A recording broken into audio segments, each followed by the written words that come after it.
ओम सूर्याय नमः। ओम सूर्याय नमः। ओम सूर्याय नमः।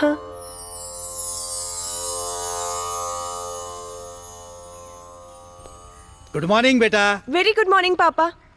अरे हाँ? आज फिर से चीटिंग? आज तो आप मुझे कॉलेज छोड़ने वाले थे ना? ओह आई एम सॉरी बेटा। वो क्या ना यूके से कुछ बिजनेसमैन आने वाले हैं, उनके साथ एक अर्जेंट मीटिंग है, इसलिए मुझे जल्दी जाना पड़ रहा है। आई एम एक्सट्रीमली सॉरी बेटा। जाओ, मैं आपसे बात नहीं करती। मेरी अच्छी बेटी। गंदे पापा। मेरी प्यारी बेटी। झूठे पापा। मेरी सुंदर बेटी। टकले पापा। हाँ?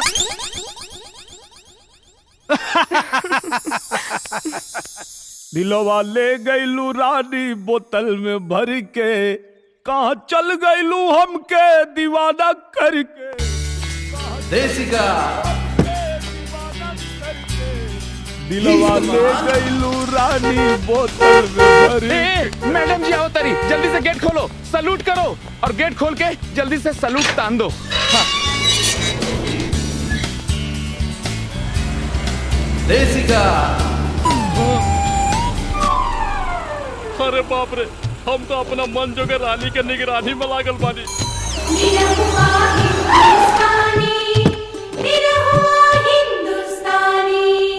इडियट, नॉनसेंस, तुम यहाँ तक आ गए?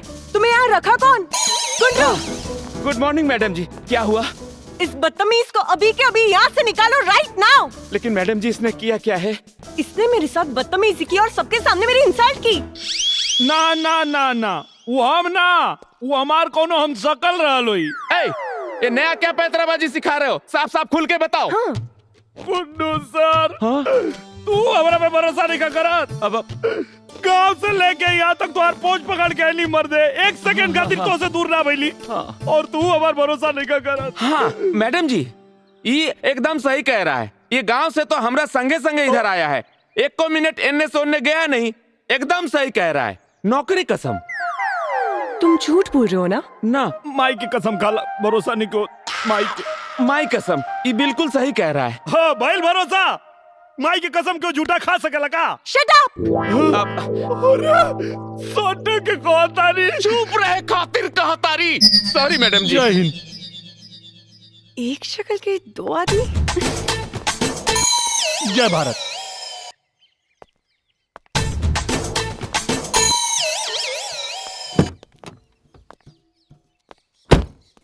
By by.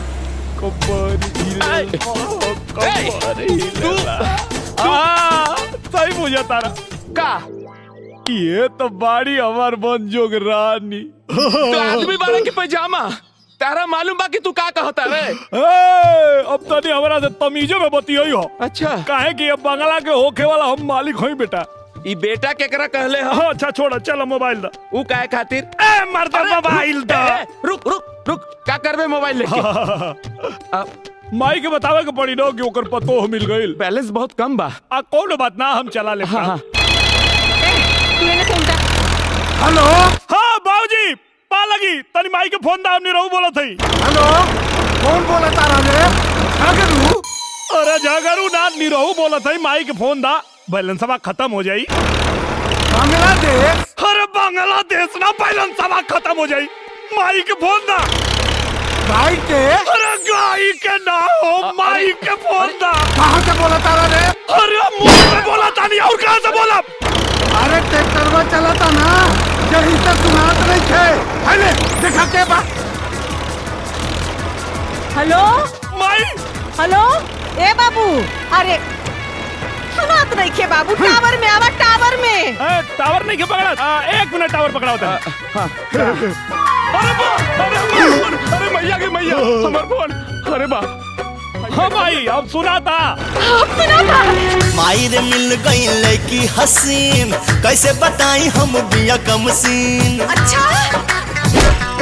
हाँ, माई रे मिल गई लड़की हसीन, कैसे बताई हम बिया कम सीन। लागल मोहब्बत के आगे, अब पूछब ना से ना पूछता। अरे फोटो भेजा पतो के हो देखी। जूझता गरीबी से बिहार तोहरा प्यार सुझाता जूझता गरीबी से बिहार तोहरा प्यार सुझाता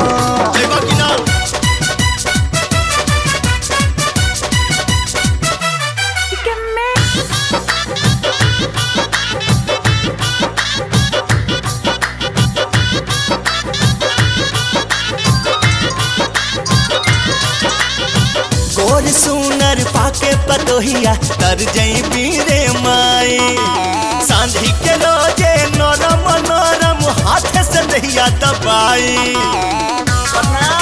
हम पुनरो बोलतानी नार चाची लबड़ा बाटे चक्कर में करना पड़ी हम झूठे के खाली देखावा त सपना बाटे न कवनो मनी हम उनकर मीठी मीठी बोली हरदम कान में हमारा गूंजता अरे मोर बाबू हम धान हो गई नी जूझता गरीबी से बिहार तोहरा प्यार सुझाता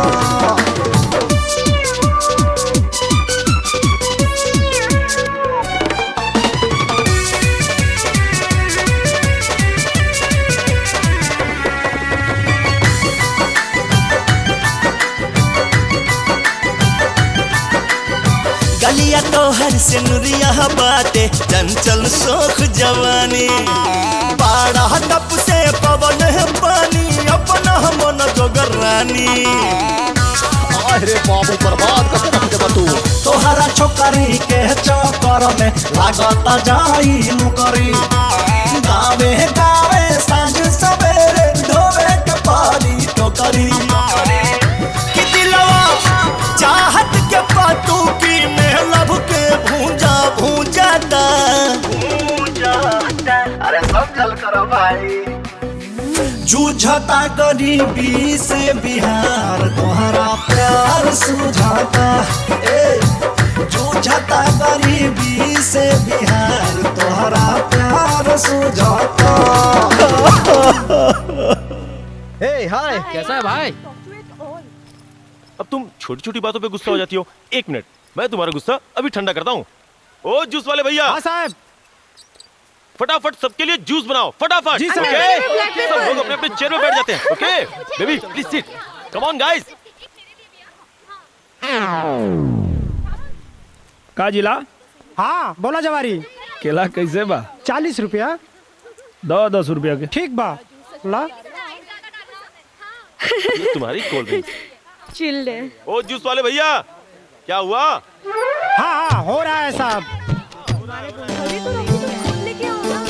ठीक है बाबा। हे बरम बाबा, आज करा के ऐसा गिरे कि जिंदगी भर बिछोना न छोड़ पावे। डिस्को हो जाए, कम ऑन। ला ला ला ला ला। ये क्या भाई हो रहा है ऐसा करना, जरा जल्दी जल्दी हाथ चलाना। कर ही तो रहा है साहब। रॉकी सुनो। अच्छा मेरी मेहनत काला नमक डलवाना। ओके बेबी ओके भैया। और सुनो मेरे में बर्फी का ठीक है सब डाल देता हूँ साहब।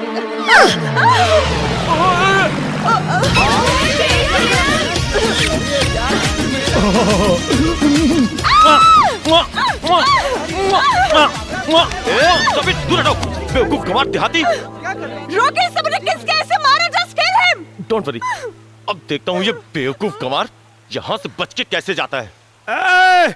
बिलायती बानर, हम इनका पे ना ये हमारा पे गिर लिया और गलती से चुम्मा ले लिया। तो हमारा गांव में कोनो काम 11 हाली कोई जाला तब शुभ होला। अभी 8 चुम्मा लेनी हो तो बिचवा में आ गिला हो। कोनो बात ना, अभी 3 चुम्मा और ले और तोहरा अंदर दम बानू तो रोक के दिखावा।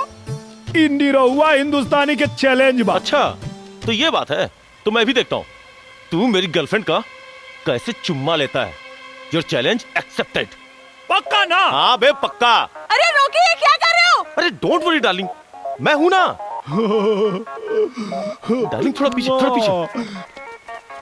3 गो चुम्मा के बाटे सवाल, तू काहे बवाल करेला?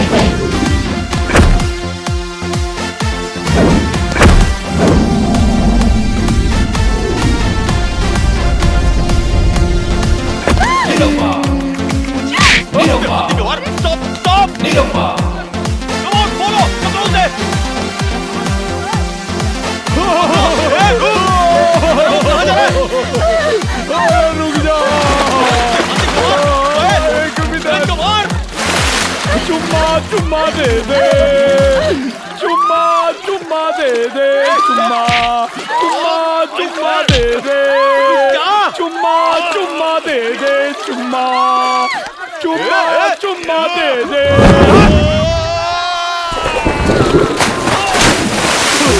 चुम्मा चुम्मा दे दे,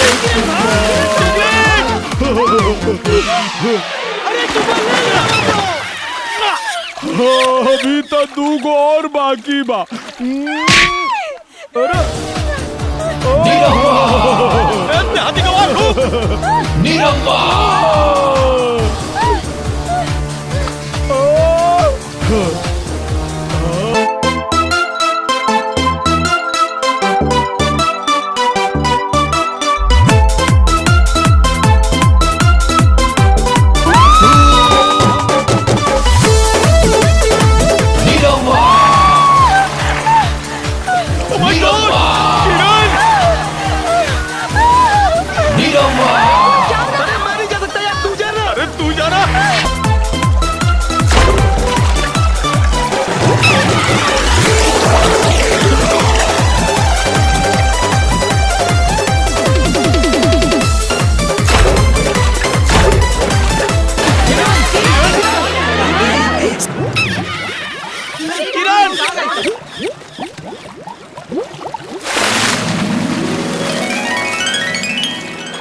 डार्लिंग, वो स्टूपिड गंवार कहाँ गया? ओहो, लगता है मेरे डर से भाग गया। अरे बेवकूफ, उससे मैंने दूसरा चुम्मा भी लिया। डोंट वरी डार्लिंग, अब वो तुम्हारा तीसरा चुम्मा कभी नहीं ले पाएगा। ओके, लेट्स एंजॉय स्क्वाड कार।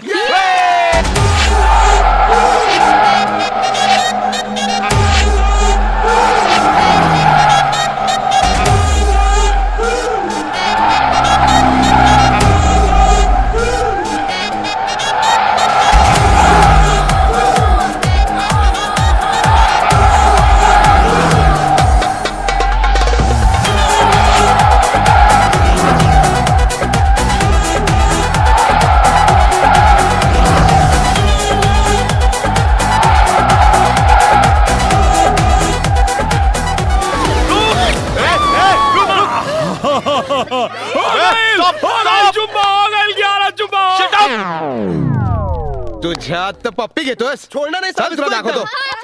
तेरे को मैडम, चल। हमरा सिक्योरिटी गार्ड है। क्या? हाँ, चल। हमके बचा ले। इंस्पेक्टर, चल। इस देहाती गंवार को छोड़ना नहीं, हाँ, छोड़ना नहीं इसको। मैडम, इसको बिल्कुल नहीं छोड़ना। गंवार देहाती। किरण, किरण, किरण। कांता भाई जल्दी करो, लेट हो रहा है। वय साहेब, झालं बघा। हाँ सोनिया बेटा बोलो। किरण बेहोश हो गई। What? किरण बेहोश हो गई? कैसे? कहाँ है वो? डॉक्टर अंकल, किरण कैसी है अब? डॉक्टर, कुछ पता चला क्या? बेटी, जब तक टेस्ट रिपोर्ट नहीं आ जाती मैं कुछ नहीं कह सकता। अरे ये सब क्या हो रहा है? और मुझे स्ट्रेचर पे कहाँ लेके जा रहे हो तुम लोग? बेटा सुनो बेटा, तुम्हें एडमिट होना है बेटा। जस्ट टेक रेस्ट, तुम्हें आराम की जरूरत है। हाँ किरण। अंकल, आराम की जरूरत मुझे नहीं आपको है। जस्ट मुझे उतारो। किरण, पापा। किरण बेटी क्या हो गया तुम्हें? ए मकवाना, क्या हो गया मेरी बेटी को? खन्ना। अंकल एक मिनट। नथिंग पापा, मॉर्निंग में ब्रेकफास्ट नहीं किया था, इसीलिए चक्कर आ गया। Now I am quite well and कहिए तो डांस करके दिखाऊं? देखो। अब चले। Bye uncle. बाय। डरा दिया था तुमने मुझे। पापा आपको सिर्फ सोनिया ने कहा होगा। अपनी केयर करो बेटा, you are not child now. But why papa? I am fit and fine और मुझे खा खा के भैंस नहीं बनना। मुझे तुम्हारी एक भी बात नहीं सुननी। कांता भाई, वय साहेब बोला। मैं 1 महीने के लिए आइसलैंड जा रहा हूँ। वहाँ फोन लगे ना लगे, बर। डॉक्टर ने किरण को आराम करने के लिए कहा है और इस 1 महीने में किरण को घर से बाहर नहीं जाने देना है, समझी? नाही. और एक बात, काय? इसके खाने पीने का अच्छे से ध्यान रखना। तुम्ही काय भी चिंता कर नका साहेब, मैं अच्छे से ख्याल रखूंगी मैम सबका। बाय बेटा, bye papa. Take care. You too. Bye uncle. Bye papa. Bye, take care and happy journey. Bye बेटा, बाय। साहब, साहब, साहब। अरे कुत्तू सर, हमके पता रहे तू हमके छोड़वा ले बा। तू थोड़ा देर चुप रह सकेले? बात कर रहल बानी ना साहब। गांव से नया नया आया है ना साहब, यही से गलती कर दिया साहब। छोड़ दीजिए ना इसको साहब, सीधा आदमी है साहब। सीधा आदमी? हाँ साहब। खरो संग दोस्तों? हाँ साहब। बाप रे, पार्क में जाके लड़कियों को छेड़ता ही है। हाँ। और तू इसे सीधा साधा बता रहा है? अच्छा हे बगे, जास्त डोक्यात जाऊ नको सा, वरना तुझे भी अंदर डाल दूंगा। नहीं साहब। चल निकल यहाँ से। कशिश न्यूज में एक बार फिर आपका सर, स्वागत। न्यूजला 100 करोडांच्या चोरीचे सीसीटीव्ही फुटेज दाखवतायत।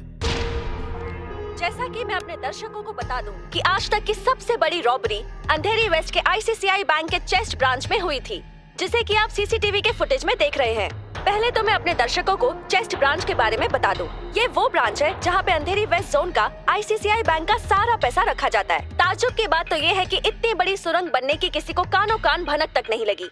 पुलिस इन अज्ञात लुटेरों को पकड़ने के लिए जगह जगह छापे मार रही है और ये पूरा मामला सीआईडी तक पहुंच चुका है। ताज्जुब की बात है कि किस तरह इन हमरा पता बा ई चोरी के कइले बा। रे, ई का बकवास करता रे? कुन्नू सर, हम बकवास नहीं करत। हमरा पता बा कि पैसा के चोरैले बा और कहां धइले बा। हमरा कपार पे 7.5 चढ़ल रहे जे तहरा के हम गांव से लाके मुंबई में नौकरी दिलवा देनी। अरे तेरा चक्कर में हमरा अब नू तो नौकरी तो जेबे करी, फांसियों पे चढ़ा दिए ये लोग। अरे यार बोल देना इनका के कि तू झूठ बोलता रे। काहे बोली झूठ? हम कोनो पाकिस्तानी है का? पाकिस्तानी? मर मर, अकेले अकेले मर, फांसी पे चढ़। जय राम जी की प्रणाम। हो साहब ई पगलवा को ना फांसी पे चढ़ा दीजिए, फांसी पे। हम जा रहे हैं, मर अकेले अकेले। छत्ता पे चड्डी सूखने के लिए डाले थे, उतार लीजिएगा ना तो कोनो चोरा लेगा। बोल रहे, तुझे 100 करोड़ के रॉबरी के बारे में क्या पता है? हम ना बताई। बोल। कोनो कीमत पे ना बताई। सर, हा मामला सीआयडी वाल्यांचा आहे, आपला हस्तक्षेप करणं ठीक नाही।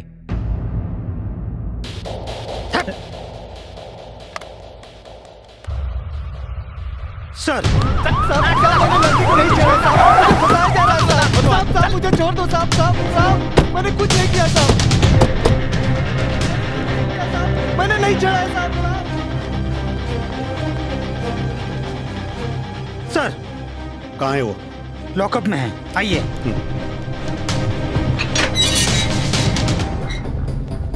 ये रहा।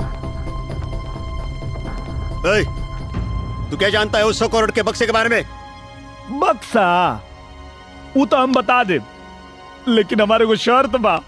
तू हमारे सामने शर्त रखेगा? Not now. सॉरी सर। सीधे सीधे बता, चार चोर कौन है? कि काहे मरले हैं? हम ना बताई। नहीं बताएगा? ना बताई। नहीं बताएगा? तेरा तो बाप भी बताएगा। पुट him in the torture room. टारज 12 लोग चाहे मोमबत्ती, जो ले हमार शरत ना मन लोग तो ले ना बताई। जय बजरंग बली, दुर्गा माई,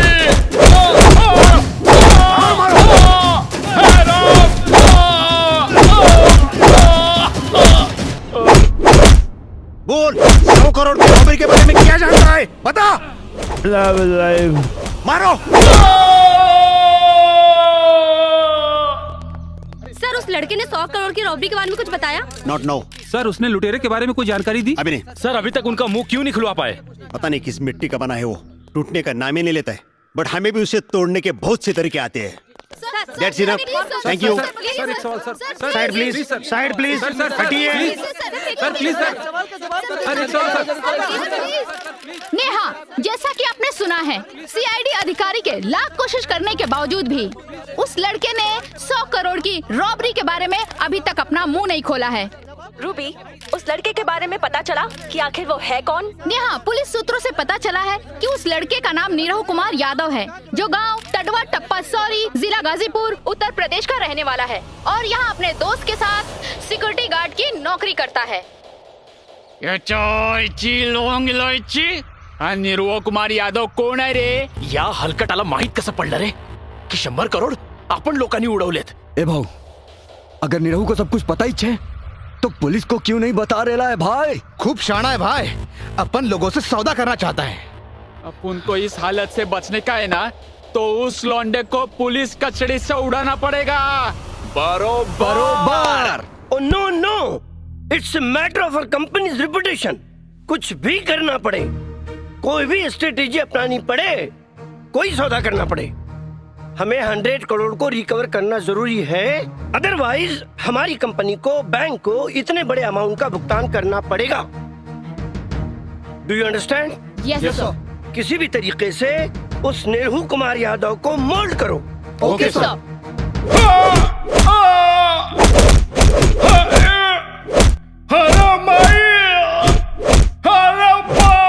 बोल रहे ये चारों किस गैंग के लिए काम करते हैं? चल बोल नौकर। कितना बार कहे कि ना बताई तो ना बताई।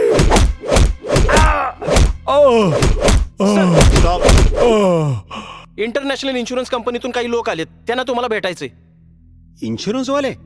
हाय sir. Hello. We are from international insurance company. Okay. Sir हमारी कंपनी ने उस बैंक का इंश्योरेंस किया था जिसमें 100 करोड़ की चोरी हुई. अच्छा तो? सर उस आदमी ने कुछ बताया? अभी तक नहीं, लेकिन बताएगा जरूर. हाँ please sir, if you don't mind हम लोग ट्राई करें. आपको क्या लगता है हमें झक मारे बेटे? सर एक्चुअली. You shut up. ये आई राजू गुलवाने. गुन्हेगारांकडून गुन्हा कबूल करून घेणं म्हणजे काय पॉलिसी काढायचं काम नाहीये. 4 पेपर पर साइन किए, चेक लिए और काम खत्म. सॉरी सर. सर आपको हर्ट करना हमारा उद्देश्य नहीं था. Please sir, one chance. अपना मतलब तो उससे राज उगलवाने से है ना? सर प्लीज सर. सर हमारे पास 16वीं विद्या है जिससे वो सारे राज उगल सकता है. 16वीं विद्या? ओए, देख तुझसे कोई मिलने आया है. अच्छा, खुद से ना उगलवा पौला लोग तो ये लोग के बुला लेला. कितना बार कहीं कि हम ना बताई तो ना बताई, चाहे तू लोग आग पे चलावा चाहे बर्फ पे सुतावा. हम ऐसा कुछ नहीं करेंगे. अच्छा, तो तू लोग क्या करे वाला बड़ा? इनसे मिलिए. ये मिस्टर पवार. नमस्कार. ये मिस परिणीता. नमस्कार. ये हमारे सुरेंद्र पांडे जी. हेलो. और मैं, मेरा नाम मुखर्जी. तू लोग तो ऐसा परिचय करावा तारा जैसे लागत हमार बियाह करावे आयल बड़ा लोग. समझ लीजिए कि ऐसा ही है. अच्छा, बस एक बार आप वो 100 करोड़ के बक्से के बारे में बता दो. ना ना ना ना, पहले हमार शादी फिर बक्सा के आजादी. ये चलेगी. हम इनसे उनसे शादी ना करब. फिर किससे? हमार शादी तो हमार मनजोग रानी से हुई. मनजोगे रानी? अरे सर, मतलब सपनों की रानी. अरे बाबा हमें भी तो बता दो, आपकी सपनों की रानी है कौन? किरण खन्ना. नो नो नो, तुम्हारे 100 करोड़ की और तुम्हारी कंपनी की ऐसी की तैसी. तुम लोगों ने ऐसा सोच भी कैसे लिया कि मैं उस गवार से शादी करूंगी? निकल जाओ वरना तुम्हारे सबके सर फोड़ दूंगी. आउट. मैडम सुनिए ना प्लीज. Get out. परत इथं आलात तर बघा तुम्ही, झाडून मारन तुम्हाला. काय गट्टावळे, तुला काय तर भोजपुरी सांगू काय मी? सर जल्दी दो ना सर. नाही बाबा, आती हुई लक्ष्मी को नानी करते. मैडम को पटा दीजिए ना. मैडमला पटवायचं असेल तर रॉकी बाबा को पकडना पडेगा. रॉकी बाबा?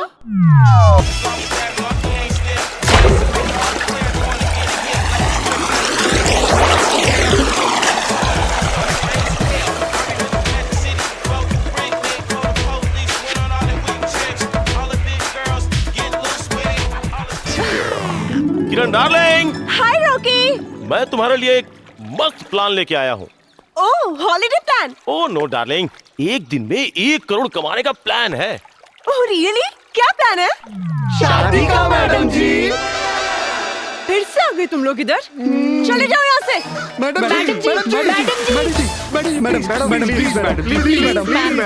प्लीज. हाँ मैडम जी. Darling please relax, cool down, cool down, cool down. तुम मुझे कूल डाउन बोल रहे हो? हाँ तुम? Madam get out. मैं कुछ भी नहीं करने वाली, समझे तुम लोग? सबके सब यहाँ से निकलो. किरण,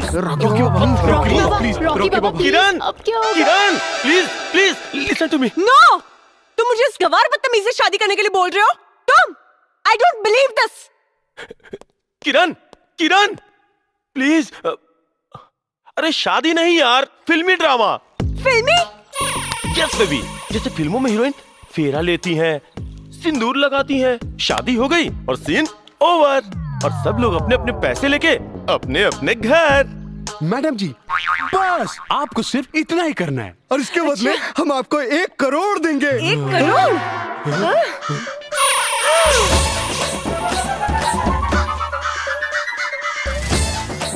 मैडम 1 करोड़।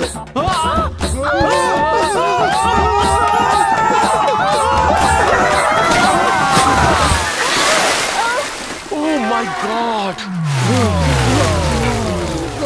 डार्लिंग, इतना हाइपर क्यों हो रही हो? 1 करोड़ दे रहे हैं, 100 लाख, और बदले में करना क्या है? शादी का एक छोटा सा ड्रामा मैडम, प्लीज।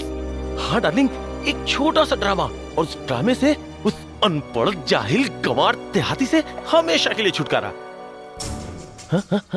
नहीं, मैं इतना बड़ा रिस्क नहीं ले सकती। ये रिस्क नहीं मैडम, ये ड्रामा फिक्स है। बस एक बार ये ड्रामे वाली शादी हुई और जैसे ही उसने 100 करोड़ का राज बताया, फिर तो हम उसे रॉबरी के जाल में ऐसा फंसाएंगे कि बाहर की दुनिया उसे देखना नसीब ही नहीं होगा मैडम जी। डार्लिंग, तुम सोच क्या रही हो? हाँ बोल दो ना, प्लीज से यस। हाँ मैडम रेडी? ओके, डन।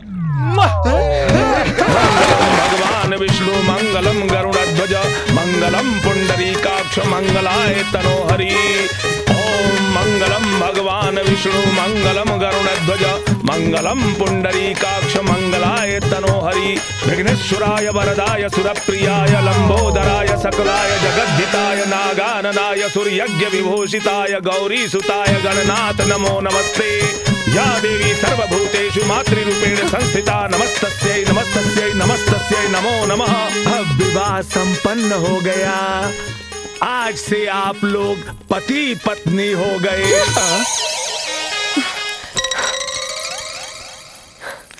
करे जा कहाँ जात बाड़ू, करे जा निकाल के। सर, हमने आपकी शादी आपकी मंजू की रानी से करा दी। अब तो 100 करोड़ के बक्से के बारे में बताइए। अभी तो खाली 7 फेरा भइल बा, 8वां फेरा तो अभी बाकी बा। 8वां फेरा मतलब? सुहाग रात। अरे यार, क्यों सर पकड़ लिए? आप तो 16वीं विद्या में माहिर है ना, मनवाइए सुहाग रात। हाँ मनवाइए। I will kill you, bloody idiot nonsense! Cap के नीचे बचाऊंगी अगर मेरे पीछे आए तो। मैडम, रोकी सर। समझाना प्लीज। नो नो नो नो सुहाग रात। अब क्या करें? 2 crore. No no no 3 crore. No, not any cost. 5 crore. 5 crore. नहीं नहीं, वेरी बैड, नो सुहाग रात। अरे सर, सच्ची मुच्ची का नहीं, नाटक। चलेगा। किरण किरण किरण किरण, प्लीज मेरी बात तो सुनो। क्या सुनूं? नो रियल सुहागरात, इट्स अ नाटक। सुहागरात का भी कोई नाटक होता है क्या? तुमको अगर इतनी खुशी है तो तुम जाके मनाओ ना सुहागरात, इडियट। डार्लिंग प्लीज प्लीज मेरी बात तो समझो। सुहागरात के बाद 5 करोड़ मिलेंगे, 5 करोड़। प्लीज मान जाओ ना darling. Yes ma'am, 5 crore. Are you ready? हम आपको प्रॉमिस करते हैं वो सब कुछ नहीं होगा। मैम मान जाइए ना, नाटक ही तो करना है। सर प्लीज आप भी कुछ बोलिए ना सर। यस मैम, हम उसे आपको टच भी नहीं करने देंगे। How can you say that? Because we have a plan. Okay, done. Yes. अरे सर, मुबारक हो, मैडम सुहागरात के लिए रेडी है। का? मैडम तैयार बाड़ी। मुबारक हो सर। सिपाही जी थाना खाली करवावा। और हाँ, फोन करके बता दो हमारे गांव जिला नगरी में किन्नी रहुआ के सुहागरात होता थाना के कोठरी में। आप हमारे लिए तो वीआईपी आदमी है। वीआईपी सुहागरात तो वीआईपी जगह ही होगी ना। मतलब 5 स्टार होटल में। निरहुआ के सुहागरात 5 स्टार होटल में।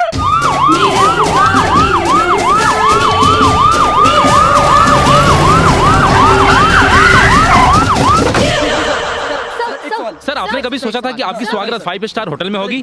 आपको कैसा लग रहा है कि आपकी सुहागरात 5 स्टार होटल में मनाई जा रही है? बहुत ज्यादा खुशी हो रहा है और ज्यादा जानकारी चाहिए तो पहले सुहागरात मना लेते हैं। जल्दी हटिए। ए हबक रे हाथ से तो।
वाह, कबाब, शराब, शबाब।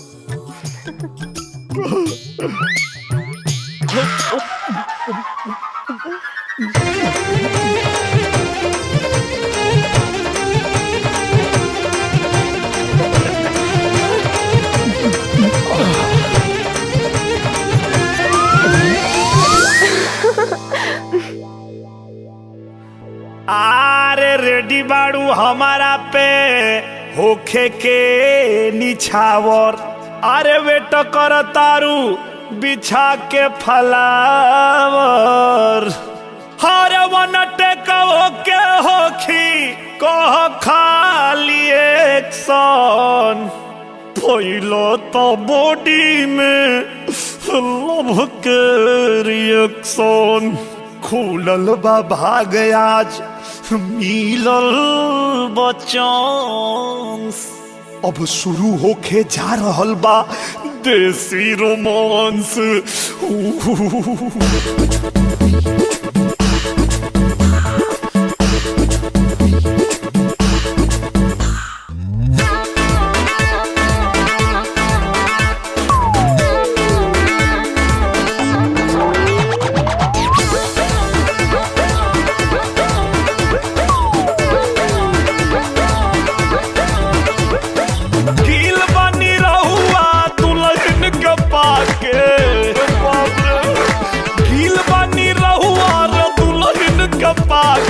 चुम्मा चपकौआ कंट्रोल नहीं हो रहा है।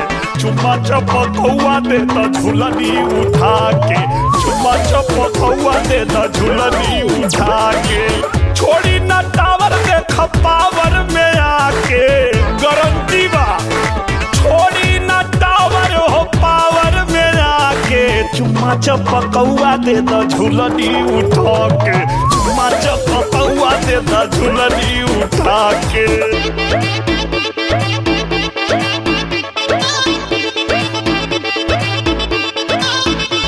जरा वेट करो और राजा अभी मूड बना है ताजा। जरा वेट करो और राजा अभी मूड बना है ताजा। खोलूंगी धीरे धीरे मैं हुस्न का दरवाजा। खोलूंगी धीरे धीरे हुस्न का दरवाजा।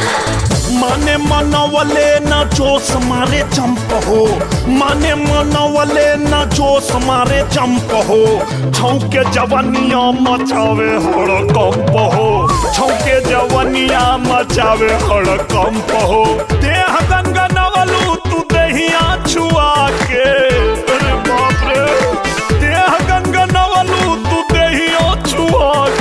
चुम्मा चपकौआ चुम्मा चपकौआ दे द झूलनी उठा के चुम्मा चपकौआ दे द झूलनी हटा के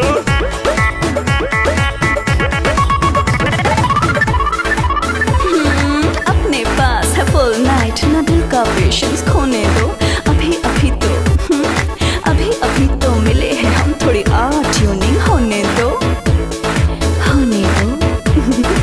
होने दो कर्फ्यू जन लगावा तुम जज हमर बम के मिलल बा लाइसेंस फायरिंग करे द तू जम के तनी oh no oh no oh no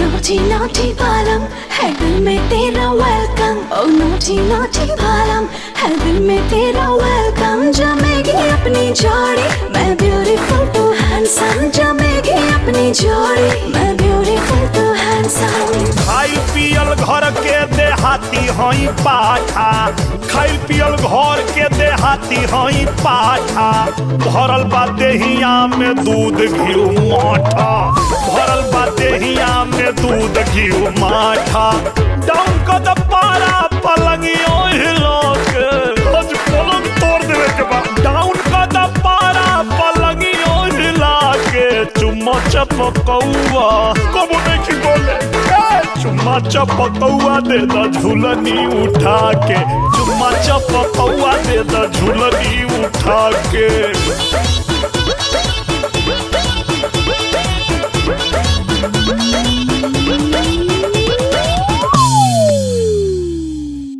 सोना जल्दी से आ जा ना देखा अब मोर्चा पे चढ़ा के धोखा मत दो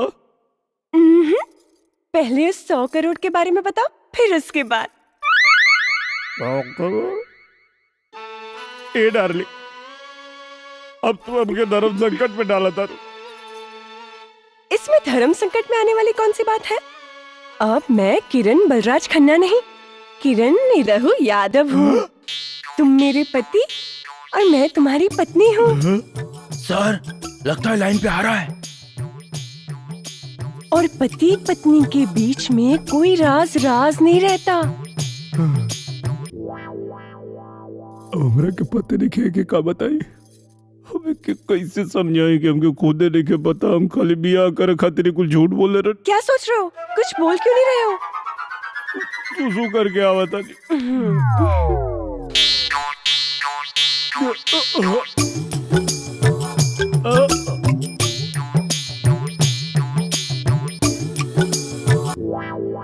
कहा था ना दारू मत पिलाओ उसे क्या कह रहे थे 16वीं विद्या है अब मुतवाओ उसे इडियट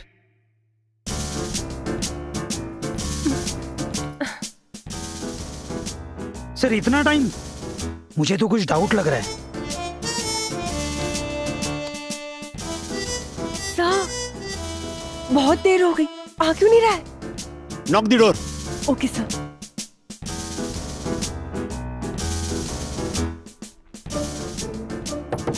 पतिदेव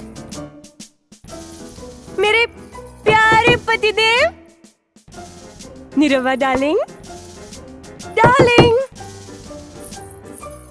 सर कुछ आवाज नहीं आ रही लगता है लुढ़क गया हाँ? अरे अब क्या होगा मुंह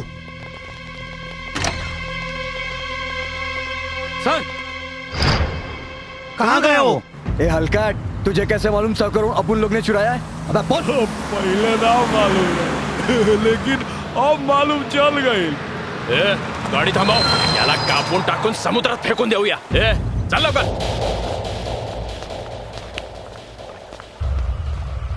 काढायची पट्टी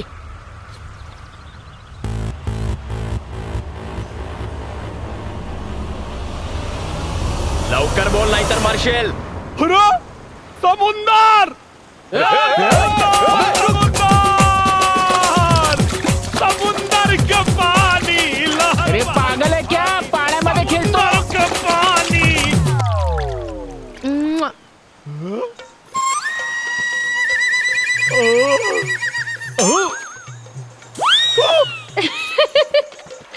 तू जाता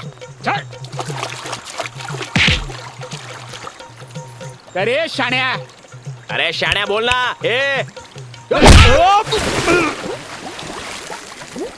अरे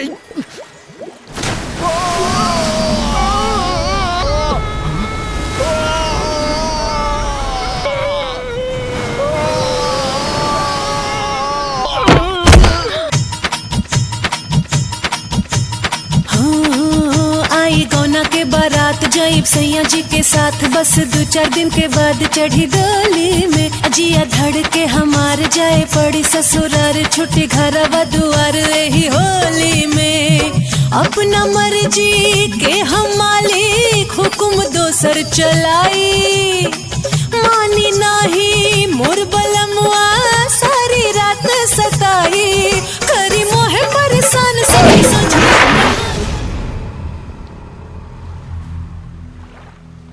तूफान जैसन जोश, समुंदर जैसन जवानी, बेटा हमरे नाम है निरहुआ हिंदुस्तानी।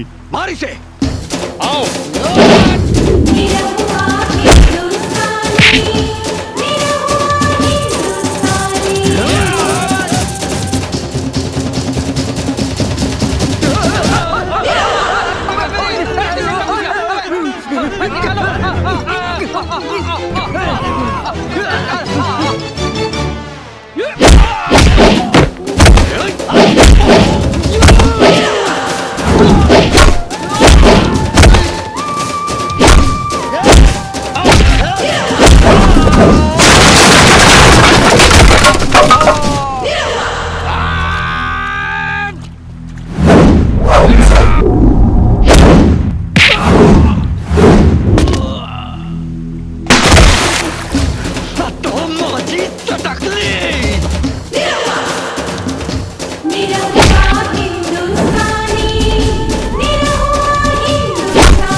सर पूरा होटल देख लिया, कहीं नहीं मिला वो। अरे ऐसे कैसे हो सकता है, ढूंढो सब जगह। यस सर। कहाँ गया वो? हेलो कंट्रोल रूम मधून मात्रे बोलतो साहेब। व्हाट मूव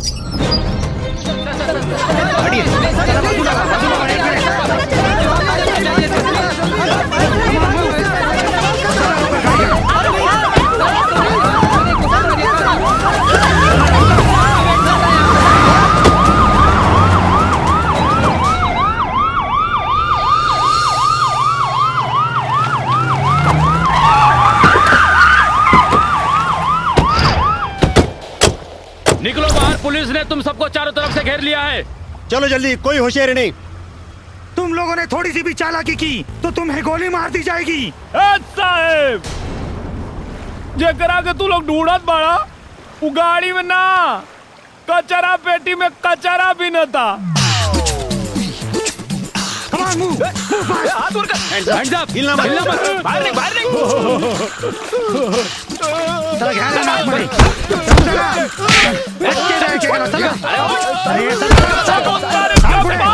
समुंदर के पानी। आपने 100 करोड़ की रॉबरी का पर्दाफाश किया, कैसा लग रहा है? बहुत अच्छा लग रहा है। आपने उन चोरों के बारे में पुलिस को पहले क्यों नहीं बताया? इतना टॉर्चर क्यों सहा आपने? अरे ये सब हमारा प्लानिंग था। वो क्या है कि चूहा को बिल में से निकालने के लिए बिल में पानी डालना पड़ता है। ये भोजपुरिया आइडिया आप लोग को समझ में नहीं आएगा। सर ये आइडिया आपको आया कहाँ से? कहाँ से? अरे इससे ज्यादा दिमाग तो हमारे गांव में भैंसिया को भी होता है। रहुआ जी, आपकी 100 करोड़ की रॉबरी का मिशन तो पूरा हुआ, अब आपका अगला मिशन क्या है? मिशन सुहाग रात। छोड़ो मुझे, छोड़ो। तोहरा चक्कर में भाईल बा बहुते पिटाई, सुहाग रात में आज बड़ी मजा आई। तुम्हारी हिम्मत कैसे मुझे हाथ लगाने की? हाथ हम जौवन चाहे तोवन लगा सकता नहीं। अरे हम तुम्हार पति हैं। पति? कौन पति?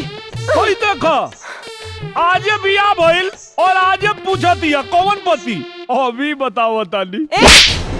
खबरदार जो दोबारा अपनी जुबान से ये बात निकाली, तुम तो मेरे पति तो क्या मेरे नौकर बनने के भी काबिल नहीं हो।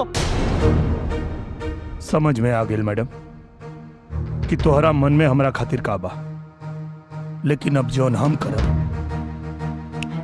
तोहरो समझ में आ जाए।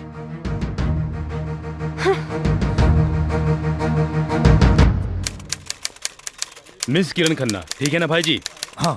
Bungalow number 203, palm spring, Goregaon west, Mumbai 104। Nirua, court का notice.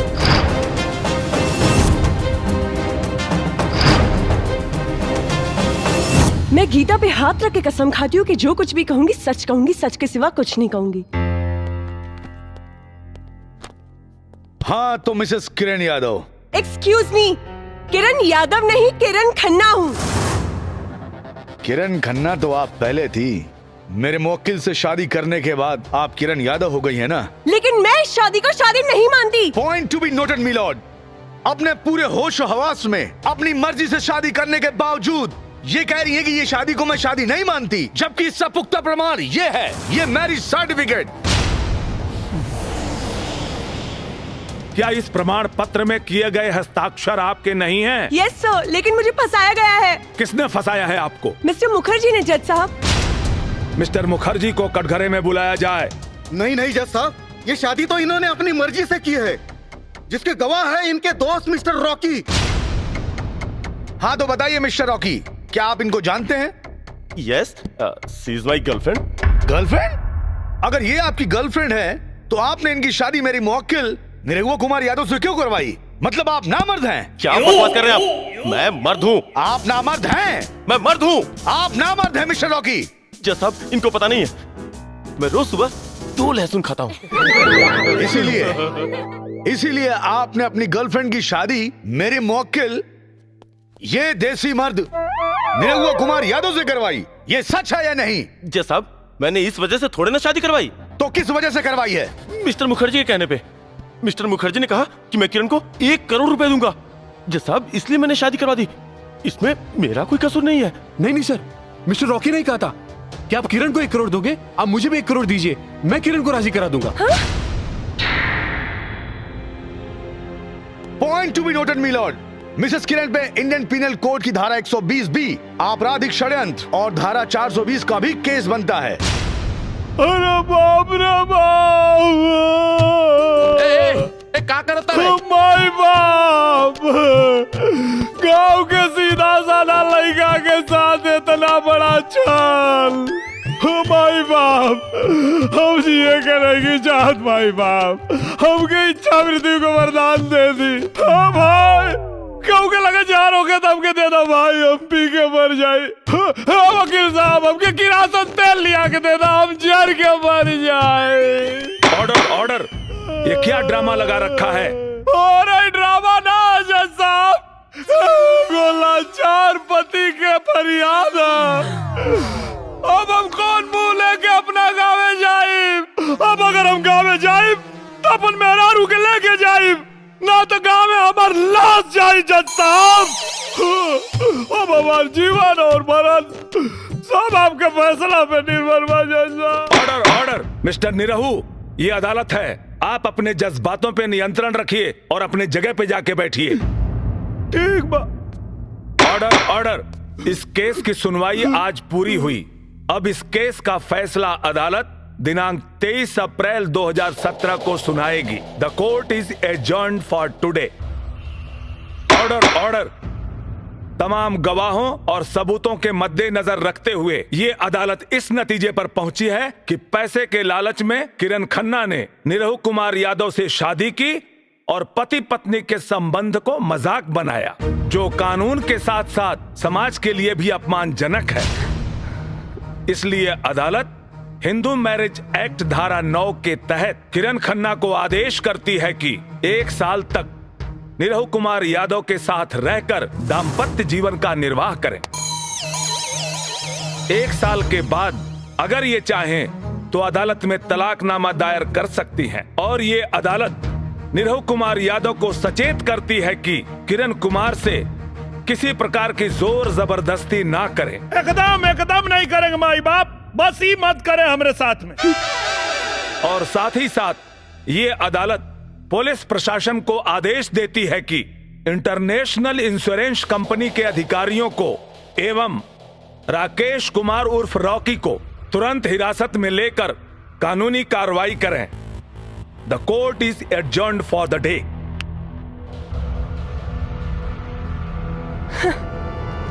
Thank you sir. Inspector, hands up, hands up. Darling, तुम किधर? अगर किसी ने भी बचाने की कोशिश की तो इसे जान से मार दूंगा। रोके, छोड़ो मुझे। Oh my God! Shut up! Good shot, good shot. चल, छोड़ो मुझे, छोड़ो। ले जा। खा करे जा, अब तो चला ही कपड़ी। चला चली गाजीपुर, चला चली गाजीपुर। छक छक छक छक।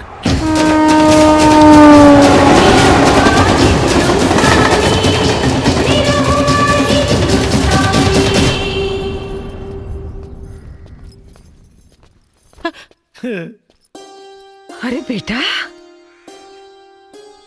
कितना दिन बाद तोरा के देखा थी बचवा। प्रणाम चाचा जी। कार कुनरवा, बढ़िया कैलिस की नलायकों के मुंबई में नौकरी लगा दे ली।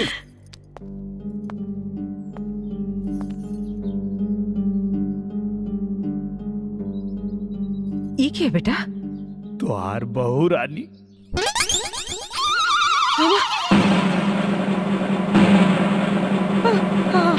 हमार बहू रानी।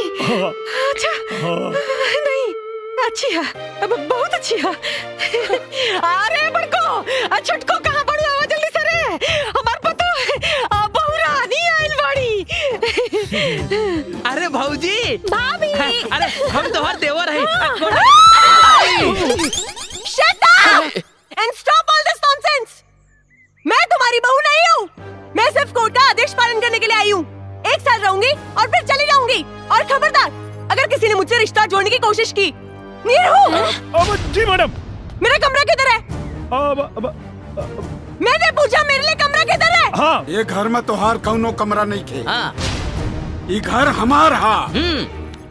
अब हमारा मतलब हमार ना, तो ठीक बा, हमारा हिस्सा बांट दो।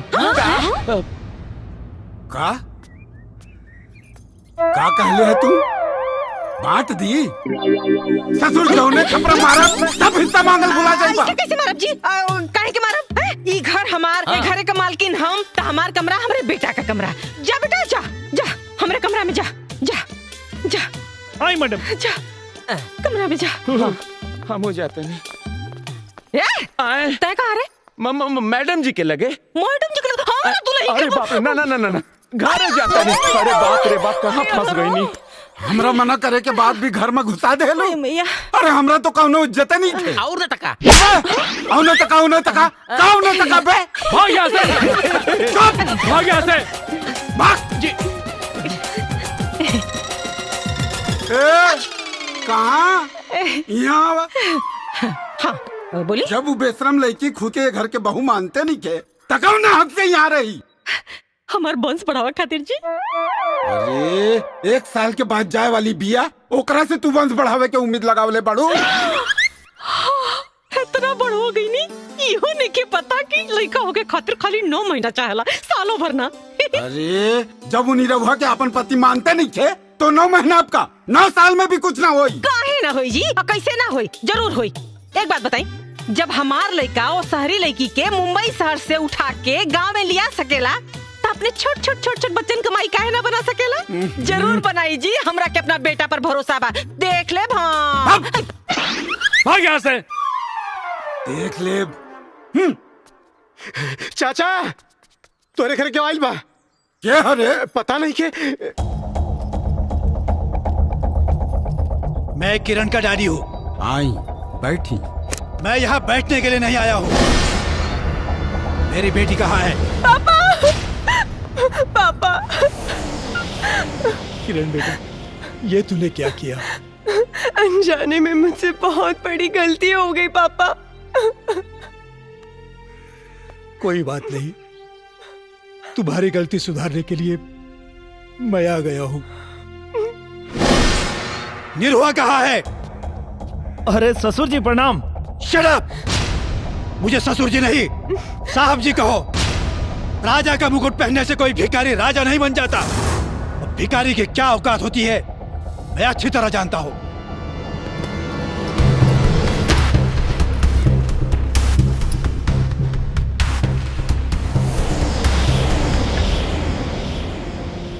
बोल, मेरी बेटी को छोड़ने की क्या कीमत लोगे?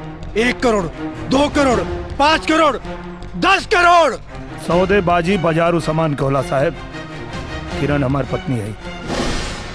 तुम जानते भी हो 10 करोड़ की कीमत क्या होती है? रउआ जानता नहीं है वो पत्नी की अहमियत का होला।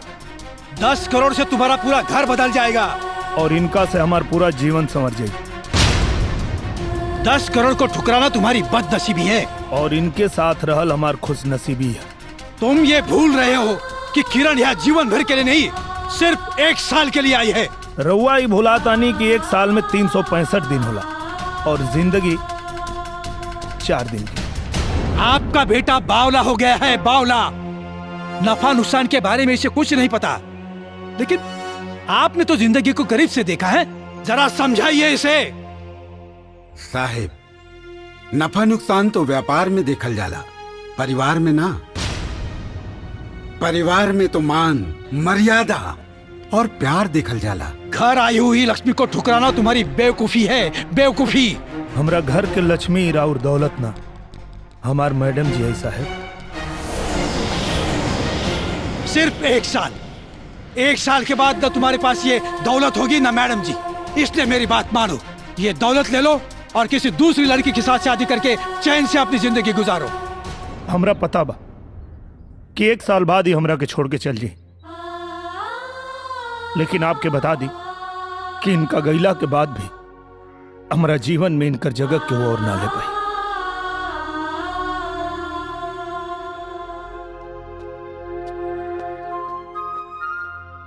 वैसे तो हमनी के संस्कार ना हा कि द्वारी पर आयल मेहमान के जाए के कहीं।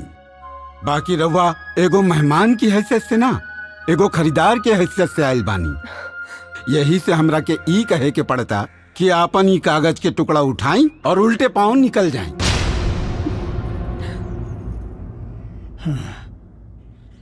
आज तक मैं केवल पैसों की अहमियत जानता था, लेकिन आप सबके विचार जानकर मुझे रिश्तों की अहमियत भी समझ में आ गई।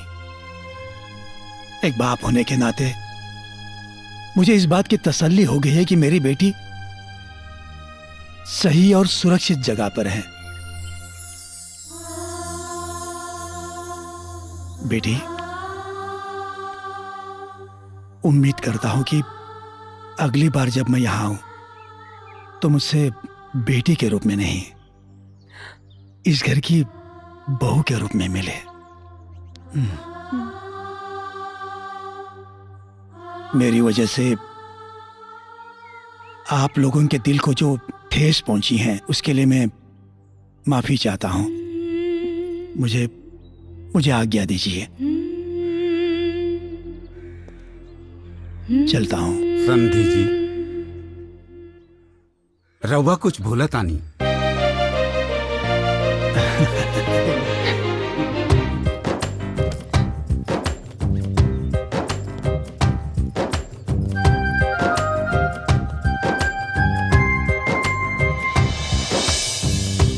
आओ लोगन। हाँ गिरधारी भैया बाहर निकला है। गिरधारी भैया बाहर निकला। अरे टेंगड़ा, हई बारात लेके यहाँ का है आइल बाड़े? हमें यह भैवद्दीन भाई ना आइल बानी। हम तो पूछे आइल बानी कि जौन पतो विदा करा के ले आइल बाड़ा वो कौना कोठा से लेके आइल बाड़ा। चाचा,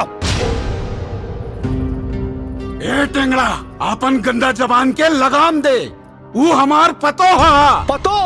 अरे दुद्दू को पतो तो बाड़ी घरवा में है भैया। ये कवन ने का डिजाइन का पतो लेके आइल बाड़ा तू है? न मांग में सेनूर, न लिलाट में टिकुली, न गला में मंगलसूत्र, न हाथ में चूड़ी, न गोड़ में छागल, न आंख में काजल। ए पारस, हमार पतो चाहे जैसे रहे, अरे तोर काहे करे जा पता? अरे कहे ना बाती है भौजी, खानदान देख के नु बा इज्जतिया तो हमरो नु जाई। ए चचा, हाँ, जब बित्ता बित्ता बेच के दारू पी गईला तब ना खानदान की इज्जत जात रहे। हाई देखा है? उल्टा चोर कोतवाल के डांटे और लंगटा गांव भर कपड़ा बांटे। ए पंच लोग बुलाई इनका पतो के और नीमन बाउर जवन फैसला हो रहुआ लोग करी बुलाई। रे टेंगड़ा, हमार बेटी पतो है पर्दा में रह ले। अरे का भैया दाई से पेड़ छुपा होता रहा है? अरे तोरा के बतावा अगर पतोहिया आ गई ना तो सारा पोल खुल जाई, पूरा गांव के सामने बेइज्जती हो जाई। हाँ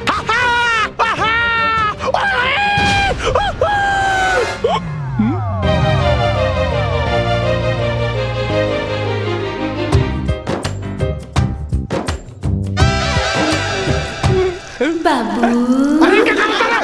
अरे क्या मुंह तता रे? तो लंबाई के अरे बंद कर रे। अरे मुंह तता अरे बंद कर। अरे बंद कर रे कमरे मुझ में बंद कर। अरे मारा बंद कर रे। तू ही तक काले वाला चाचा की निरहू भैया का बियाह हो जाई तो हम मुंह पे मुतवा ले और नतका जिया नंगा राजकुमार। अरे हमारा औलाद ना बुझाता के कर बाड़े रे बहुत कूटब। अरे हटा, अरे अपने औलाद बा अपना घर में तो तुहार चूल्हा जलाओ के औकात नहीं के और दूसरा के घर में आग लगावाइल बड़ा। ए दीदी ए भैया, अरे ई निर्लज के तरफ से हम माफी मांगता नहीं रहुआ लोगन से, इनका के माफ कर दी, माफ कर दी। चाचा का खत्म खेला, चाची निकाली तेला और न तका। बेटी आज तो हमरा घर के लाज राख ले लू, तोहरा के बहुत बहुत शुक्रिया।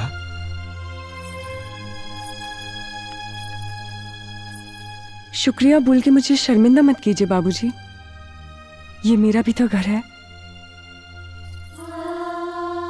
मुझे आशीर्वाद दीजिए बाबूजी कि मैं इस घर की लाज हमेशा बचा सकूं।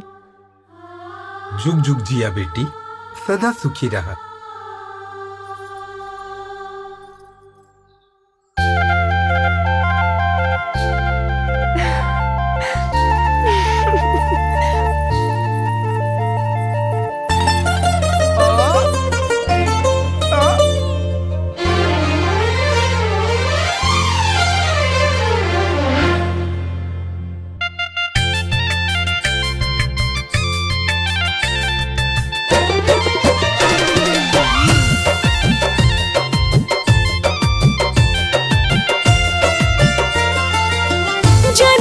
जादू किया अब मोरा झूमे जिया, जाने क्या जादू किया अब मोरा झूमे जिया, दिल बोले पिया पिया पिया पिया। दिलवा के बात बड़ा ढेर दिन पे कहलू, दिलवा के बात बड़ा ढेर दिन पे कहलू, बतावा जान बतावा जान बतावा जान कौना बदरी में छिपल रहलू, बतावा जान कौना बदरी में छिपल रहलू, बतावा जान कौना।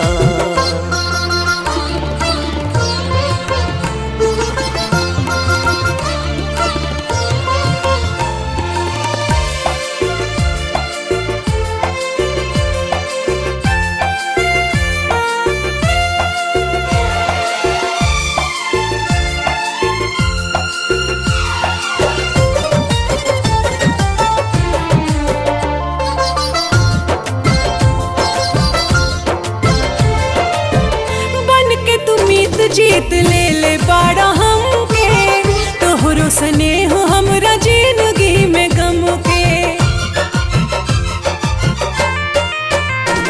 हाँ बन के तुमीत जीत ले ले बाड़ा हमके, तोहरो सने हो हमरा जिंदगी में गम के।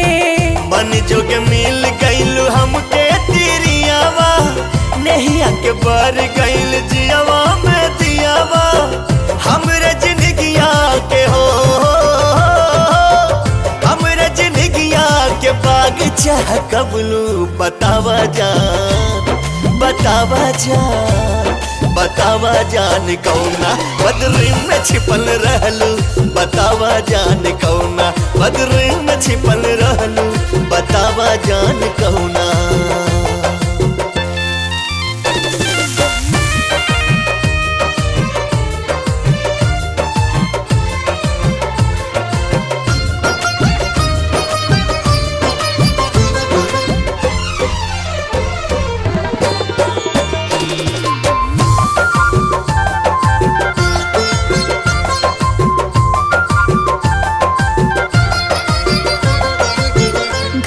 चहक गई लंगना दलनिया बड़ी लछनदार बहू हाउ लक्ष्मीनिया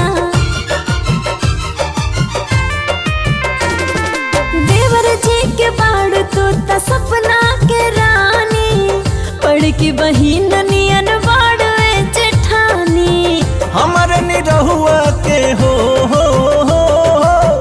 हमर निरहुआ के भगिया जगवनु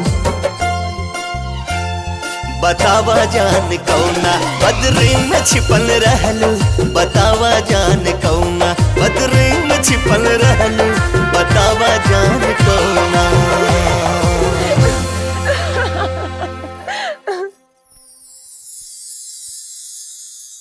दुल्हन कितना सुंदर लगा तारू, एकदम हिंदी फिल्म के हीरोइन जैसन।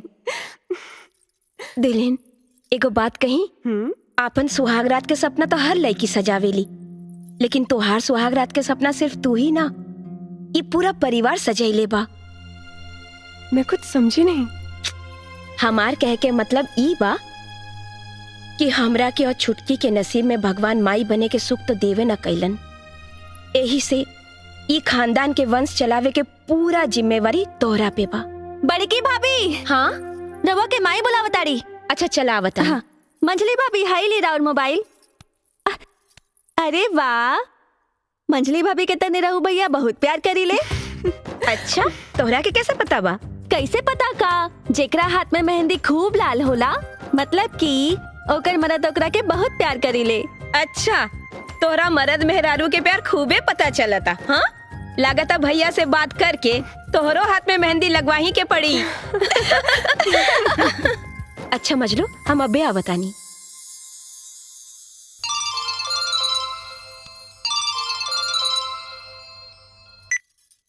हाय सोनिया। जो के रात रउआ के ने। अरे बिमला, अरे कहाँ जाता री रे? अरे वो दूध देवी चाची ना।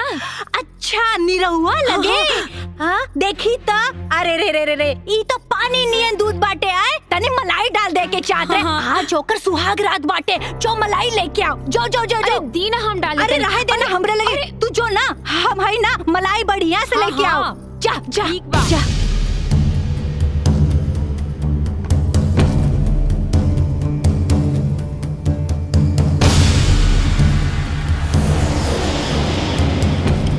चाची अब तो खुश ना। हाँ पकड़ा। जा बहुरिया से कह दियो कि जरूर पिया दे। जा। हाँ हम एकदम में कह दे। जा जा जा।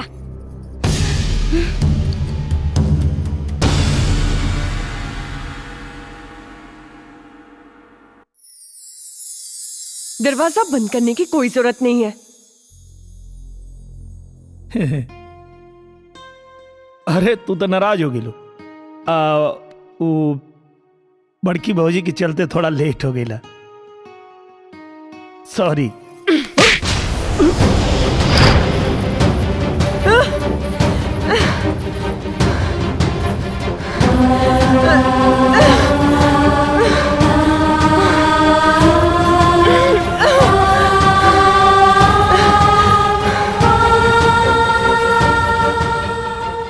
अगर तुम मुझसे सच्चा प्यार करते हो तो उसी सच्चे प्यार का वास्ता ये तुम्हारे और मेरे बीच की लक्ष्मण रेखा है, इसे कभी पार मत करना।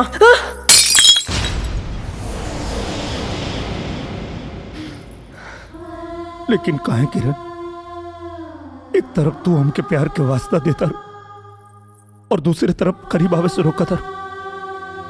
काहे? क्योंकि मैं तुमसे नफरत करती हूँ और पूरी जिंदगी नफरत करती रहूंगी। लेकिन किरण, हमार कसूर का? तुम्हारा सबसे बड़ा कसूर ये कि तुमने मुझसे प्यार किया। बहुत घमंड है ना तुम्हें अपने प्यार पर। मैं तुम्हारा सारा घमंड चूर चूर कर दूंगी। तुम्हारी बीवी होकर तुम्हें बीवी का सुख नहीं दूंगी। तुम मुझे महसूस करोगे लेकिन छू नहीं सकोगे। तुम मुझे देख सकोगे लेकिन पा नहीं सकोगे। रुलाऊंगी, तड़पाऊंगी, तरसाऊंगी, यही सजा है तुम्हारी। निकल जाओ यहाँ से, गेट आउट। अरे कुलच्छनी, अरे ये हमार घर है, हमरे बेटा का घर है। ते को नहीं निकाले वाली रे? हैं? तोरा के तोरा औकात बताओ तनी हम। चल, जौन गाय दूध न दे वो माटी में जाए। कोनो रिश्ता नहीं के तोरे घर से, निकल यहाँ से।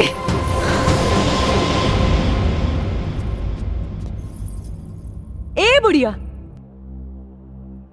तू कौन होती है मुझे इस घर से निकालने वाली? हाँ, तेरा एक पैर शमशान के बाहर और दूसरा पैर चिता पर, तो तुझ में इतना रुबाब है और मेरे दोनों पैर जमीन पर, तो सोच मेरा कितना रुबाब होगा। ए लड़की, चिल्ला मत बुड्ढे, नहीं तो गले की गोटी निकल के बाहर आ जाएगी। भाग कर नहीं आई हूँ, तेरा बेटा शादी करके लेकर आया है और उसका सबूत है मांग में सिंदूर और गले में मंगलसूत्र। इतना काफी है या कोर्ट का लाइसेंस दिखाऊं तुझे? करे निरहुआ, तोरा सामने ही हमनी के अंट संट बोलतिया और तोरा मुंह में दही जामल हा। अरे भगवान ने करा के यहाँ से। अरे माई, तू काहे नहीं कुछ समझत? का करता रू तू? ये घर से अकेल ना जाई, अगर ई जाई तब हमरो जाए पड़ी। हाँ तो जो ना जात काहे ना पड़े। रहुआ शांत रही, हम बात करता नहीं ना।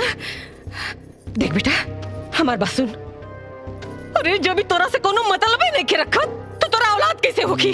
अरे माई, हमके औलाद ना चाहिए, हमके हमार मेहरारू चाहिए। ए बुढ़िया, सुन ली ना मेरे पति की बात, ये और कुछ सुनना बाकी है। अरे कलमुही, जब तक अपना पति की पत्नी सुख देबे न करबे तो कौने बात को पति पति रख लगाता रहे? ये पति पत्नी के बीच का आपसी मैटर है, डोंट इंटरफियर। अरे माटी में गल तोरा आपसी मैटर। हमके एक खानदान का वंश चाहिए, बस।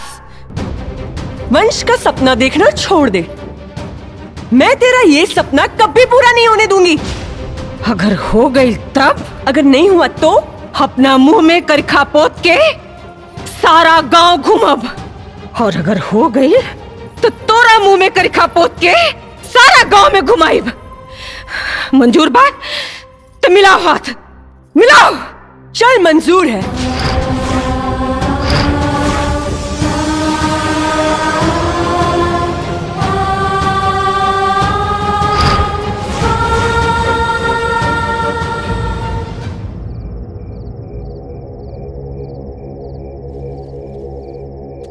बच्चा, एक फल का नाम ले।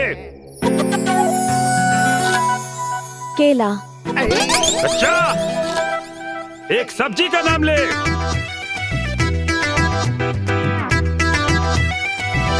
भंटा। ए बाबा, हम यहाँ फल और सब्जी खरीदे थोड़ी आयल बानी। ये सब छोड़ी ना, हमके तो बस ये बताई कि हमार ब्याह कब होई। हम कब से इंतजार करत आनी। बस बच्चा, एक आखिरी सवाल। बच्चा, एक जानवर के नाम बता। घोड़ा। शांत बेटा, शांत। बस बच्चा, तुम्हारा शादी का संयोग चरमरा गया है। मालिक की कृपा से इसी लगन में तुम्हारा निकाह होगा। वाह बाबा, धन्यवाद बाबा, धन्यवाद। जा बच्चा, जा।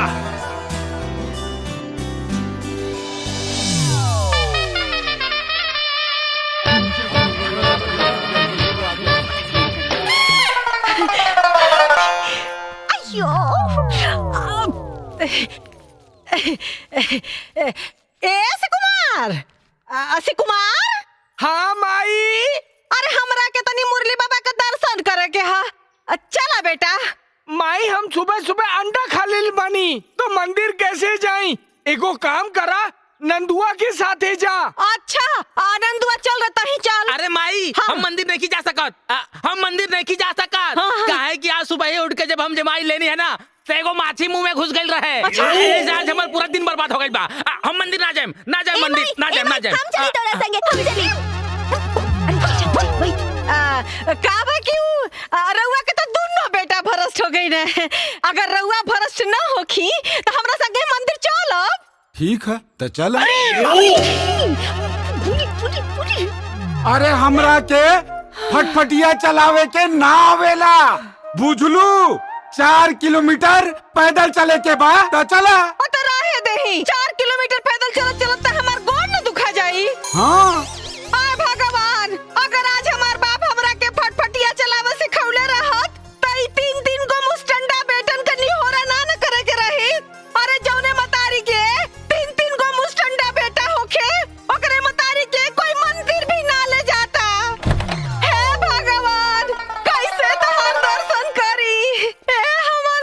माई हाँ बेटा चलो हम लेके चले तनी।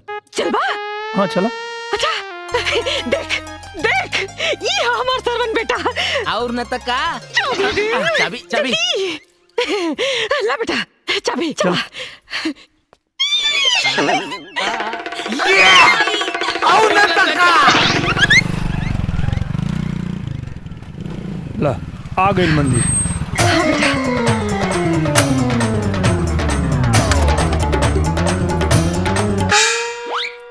कहाँ गेली?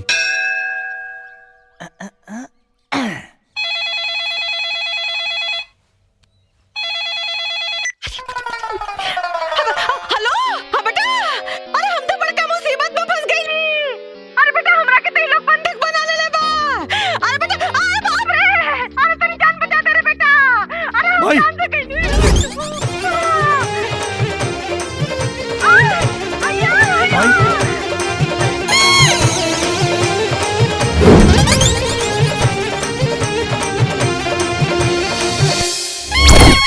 भाई तू कहाँ बाड़ू?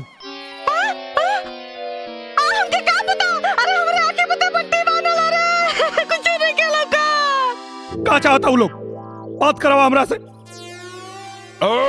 सुना तू अपन माई के जिंदा देखल चाहता रहा तू करा जो हम कहता नहीं। क्या चाहता रहा तू लोग? तोर बगल में वो मंडप लगल बा। वो मंडप में दूल्हा की जगह जाके बैठ जाओ। अबे हम काहे बैठ जाई? वो मंडप में आज हमार बिटवा की शादी है। अरे तो तोरे बेटा की शादी है तो अपने बेटा के बैठाओ, हमके काहे बैठे कहता रे?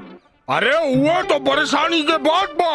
हमार लड़का शहर से शादी के लिए आवत रहे अबले नहीं खे आए और इधर मुहूर्त बीतल जाता और शादी के मुहूर्त बीत गए तो अगले 20 बरस लड़की के शादी के लगन नहीं खे। ऐसे लड़की वाला हमार मेहरारू के बंधक बना ले बा और अगर मुहूर्त बीत जाए वो हमार मेहरारू के गोली से मार दे।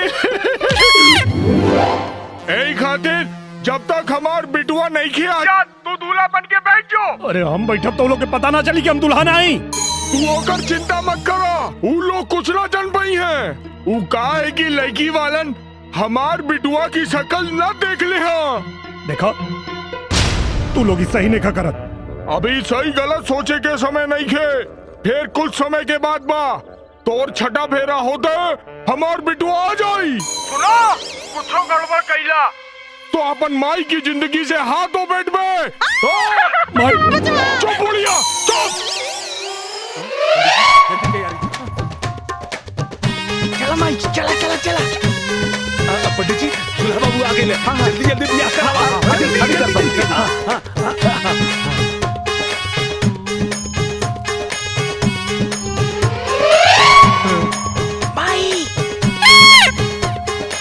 अरे जजमान फेरा लगाई जल्दी करी मोर पीतल जल्दी करी। मंगल भगवान विष्णु मंगल परमेश्वर मंगल पुंडरीकाक्ष मंगलाय तनो हरि। अब आगे चली जल्दी करी हाँ जल्दी करी। मंगल भगवान विष्णु मंगल परमेश्वर मंगल पुंडरीकाक्ष मंगलाय तनो हरि। सर्वमंगल मांगल्ये शिवे सर्वार्थसाधिके शरण्ये त्र्यंबके गौरी नारायणी नमोस्तुते। मंगलम अस्तु। ई ली जजमान सिंदूर दान करी। अरे जजमान जल्दी करी। हम सिंदूर दान ना करब। जजमान रहुआ कहीं ना।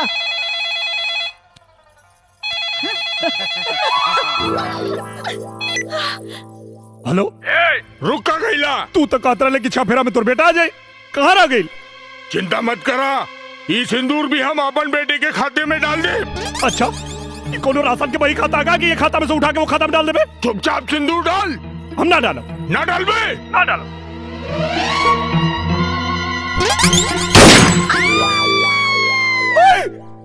अब अभी तक तो जीवता नहीं बेटा बाकी आगे के जिंदगी का कोनो भरोसा ना।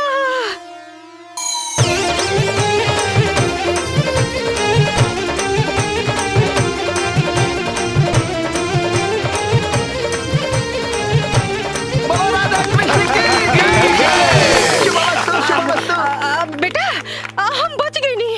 अरे तू बच गई लू यहाँ फंस गई नहीं। चला यहाँ से। चल चल अच्छा। अरे अकेले अकेले कहा जाता नहीं राउर बहुरिया साथे लेके जाई।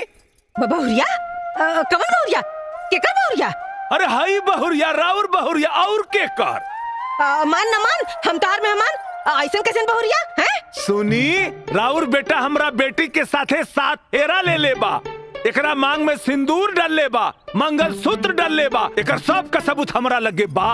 अगर हमरा बेटी के अपन बहुरिया माने से इनकार कैनी तो पूरा परिवार के जेल भिजवा दे, बुझनी? हाँ भले जेल खटब, लेकिन हम एकरा के अपने संगे लेके ना जाए। चल बेटा चल। सुनी, अरे अरे ब्याह के बाद अगर एगो लड़की के ओकर पति मंडप में ही छोड़ के चल जाए तो वो कहाँ जाए? ये दुनिया के काम मुंह दिखाई। कम से कम जाए से पहले हमरा के अपना हाथ से जहर दे के जाए, कहे के बाप के बिना हम ना जी पाई। ऐसे ना कहे कि बिटिया, ऐसे कहे कहता रू? भले हमार बेटा तोरा के अपन पत्नी के दर्जा ना दे, हैं? बाकी दे अब हम तोरा के अपन बिटिया बना के रखब। ए माई, चल आओ। ई का बात करता है?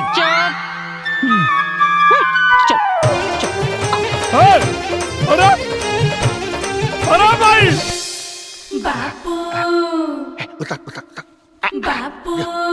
जो खेल खेल खेल। कौन है रे? हाँ भैया, तार छोट भाई पारस। कहा रे टेंगड़ा?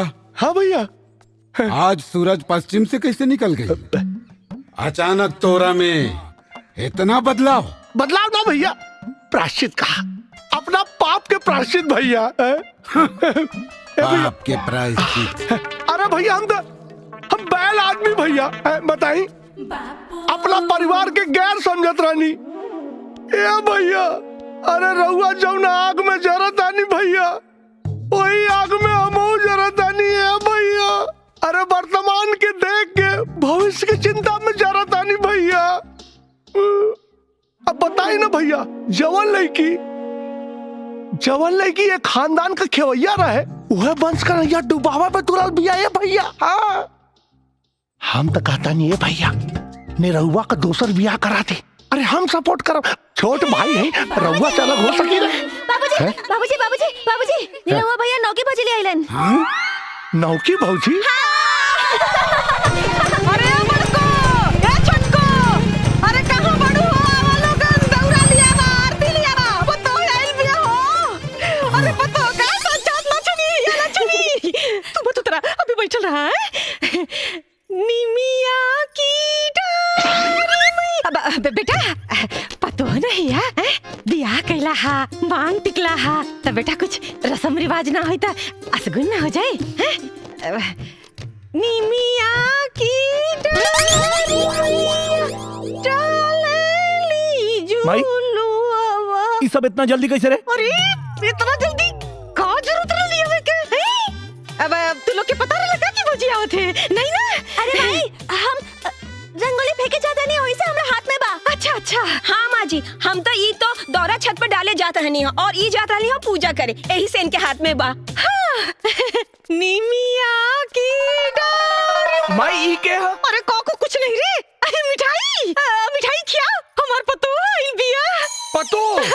अच्छा ला नीलम, मिठाई खा, ला ला खा। ये मिठाई के साथ? अरे वो घरे मिठाई ले आइले, ढेर दिन हो गए रहे ना, यही से किन के लिए नहीं है। और न तका ना खेबो, मत खा मत खा। झूली झूलू, उतरा बच्ची की झूली। अरे आराम से झूली ना, धीरे से रखिया में गोड़। ए नंदुआ गाड़ी पकड़ता, बेटा तू उतरा। मैया मोरी गावेली गीतिया हो, बेटा हो ए में गोड़ डाल के तू चला।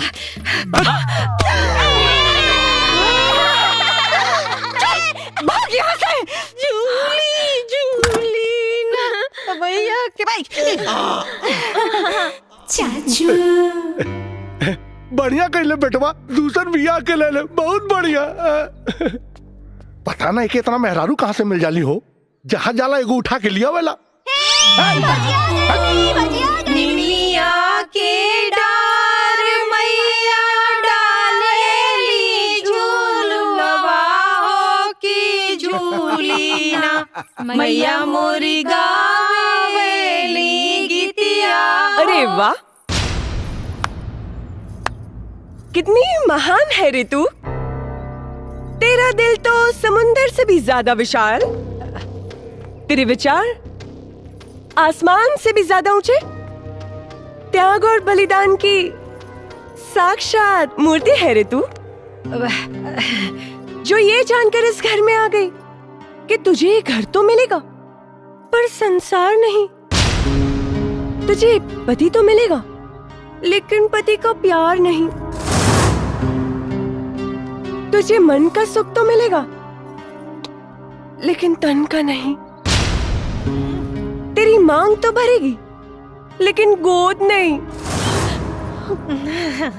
तुझे यहाँ बहू, बेटी, चाची, दीदी, मामी, काकी, बुआ सब कहने वाला मिल जाएगा लेकिन माँ कहने वाला कोई नहीं मिलेगा।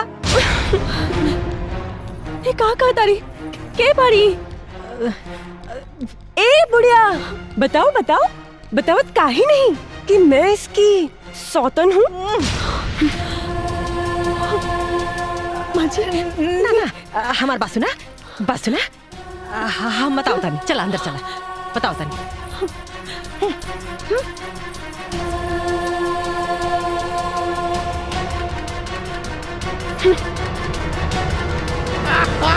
अब आई मजा। ये तो पेशाब है रे। क्या रे?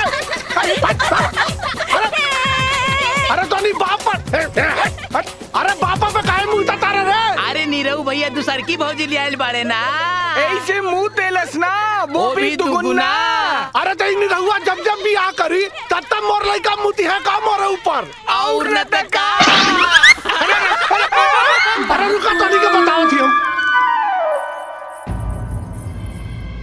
क्यों रे सौतन, तो अभी तक यहीं पर है, गई नहीं?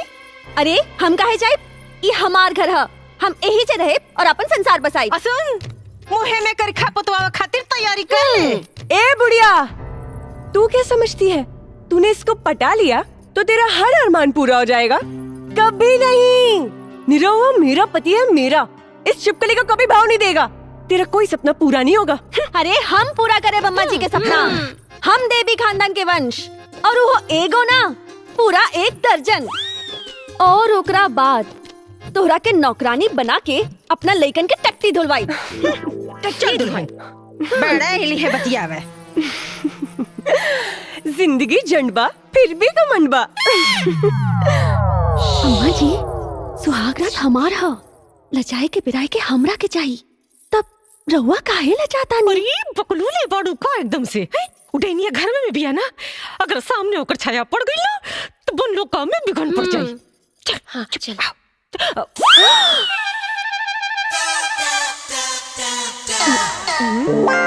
जा जा। लेकिन अम्मा जी हमरा लाज लागता। हो गई गुड़ गोबर। अरे समझा करा के। अरे आज ल जाइबू तो पूरा जिंदगी लजाते रह जाइबू। गिरा दे तू इलाज शर्म की दीवार और जा अपना सैया जी पे चलावा अपना हुस्न के वार। जा। ए नंबर 2, नीरवा मेरा पति है, मेरा। तेरा कुछ नहीं होने वाला, समझी? अरे तू शांत रहा, शांत रहा। जा जा। अरे जा ना। ए बुढ़िया, कुछ नहीं होने वाला। कुछ नहीं होने वाला, कुछ नहीं, सब कुछ है।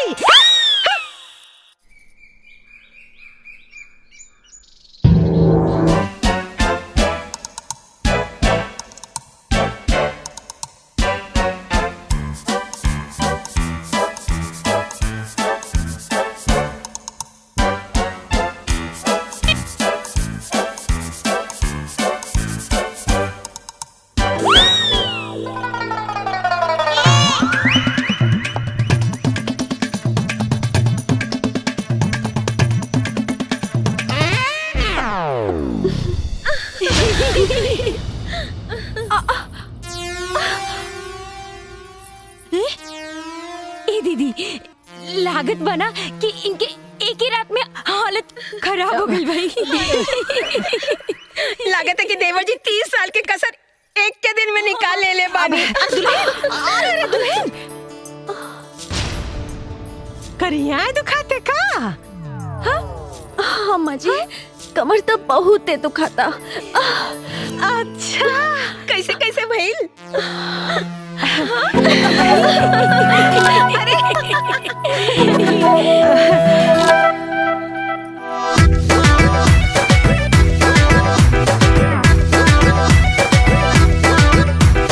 बंद दरवाजा के पिया फटाफट खूंटी पे टांग दे हले खोल के बुसट। आई सुन तो आगे का भइल बताओ। बंद दरवाजा के पिया फटाफट खूंटी पे टांग दे हले खोल के बुसट तोरा भर के। राजी काके बलम बाजी मार ली हले गोरा भर के। राजी काके बलम बाजी मार ली हले गोरा भर के। सब साफ साफ खोल के बताओ।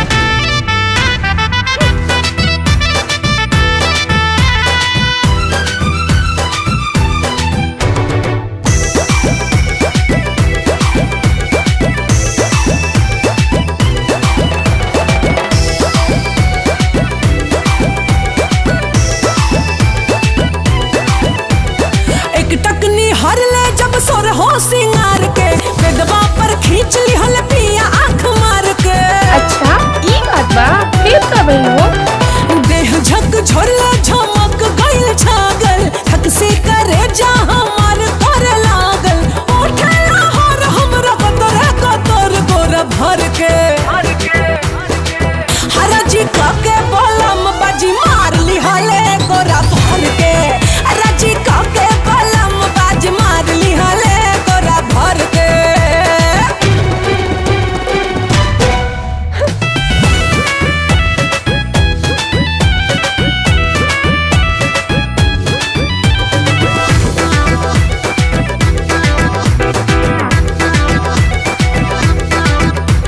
मेकअप बिगाड़ ले केसिया बिखर ले एने ओने भागी तो आगे से घेर ले।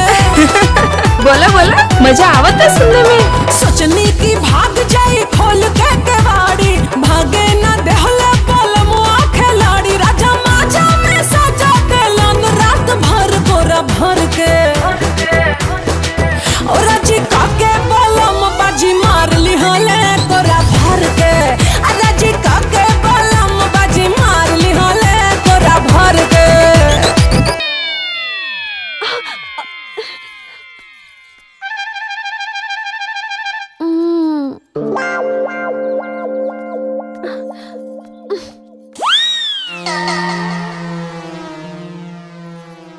राजी कई के बलम बाजी मार ले ले कोरा भर के। क्या रे बुढ़िया की दुम छल्ली नंबर 2 कैसे बोल रही थी? कमर दुखाता। भूल गई? चोर कितना भी शातिर क्यों ना हो कोई ना कोई सुराग तो जरूर छोड़ता है। मतलब चल तुझे दिखाती हूँ। अरे सुना ये क्या है? चटाई इधर पलंग उधर। हाँ बढ़िया सुहागरात मनाने। हाँ ए बुढ़िया तेरी फुसफुसिया से कुछ नहीं होगा। किसी काम की नहीं है किसी काम की नहीं। निरहुआ मेरा पति है मेरा मुझसे प्यार करता है। इस निठल्ली को तो भाव भी नहीं देगा। अबे बुढ़िया अभी भी हार मान ले। पोत ले काले अपने मुंह पर। टिचू टिचू कुछ नहीं होगा कुछ नहीं होगा कुछ नहीं होगा। सब कुछ होगा सब कुछ। अम्मा जी अरे बिटिया ऐसे दिन करा ऐसे दिल छोटा मत करा। अरे एक बार खाली चल गलत का भल वार पर वार कर जा। कोनो बार तने साना पलागी। अम्मा जी बिटिया जल्दी लगी जरूर लगी। चुंबन क्रिया तथा इसकी भेद। आए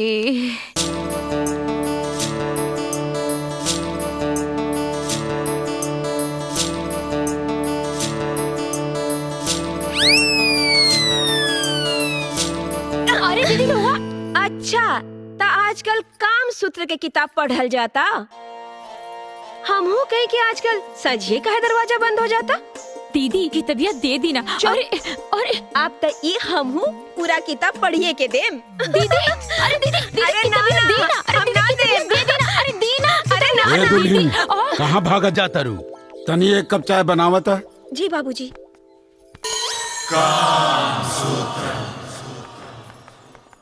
ए दीदी, दीना की तबिया वहाँ का मांगे तो हम का कहे। अच्छा तबिया किताब कैसे?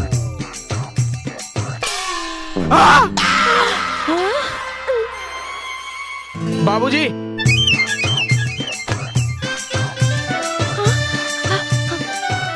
बाबूजी, पूजा के सब सामान ले आई नी। हाँ ठीक है ठीक है। फल, मिठाई, घी, दूध सब ले आई नी।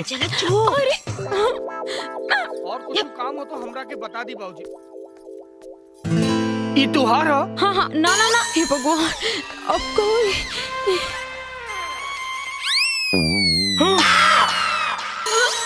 सुकुमार, माई। ए सुकुमार, अरे सुन रे। हाँ माई। कल पुनवासी ह कथा कहे के पंडित जी से कहले रहे ह।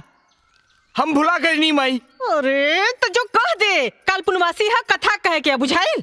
और लौटत बखत ठाकुर के कह दी है कि सबके बलौटा दे दी है। ठीक बा माई। अरे एने ना ओने जो। हाँ माई।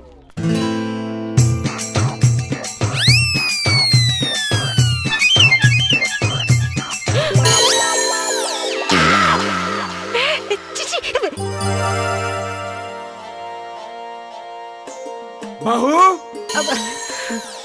चाय बनल हो? हाँ बाबूजी, बना बतानी। हाँ?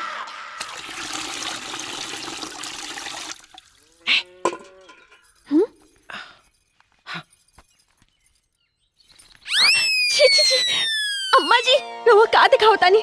रवा लाज नहीं खिलागत। अरे बच्चा हरी, तोरो के दिखे खातिर थोड़े न देनी है ने आप।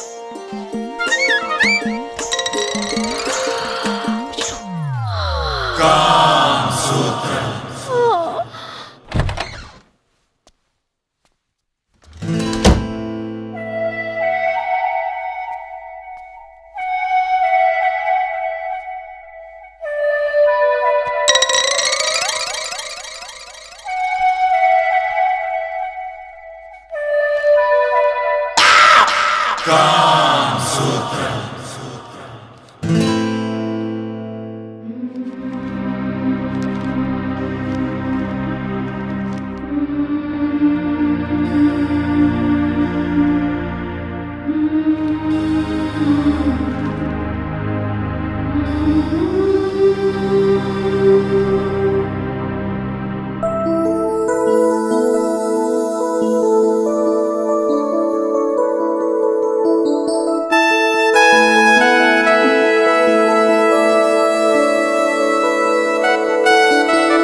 दिमाग खराब हो गया बा?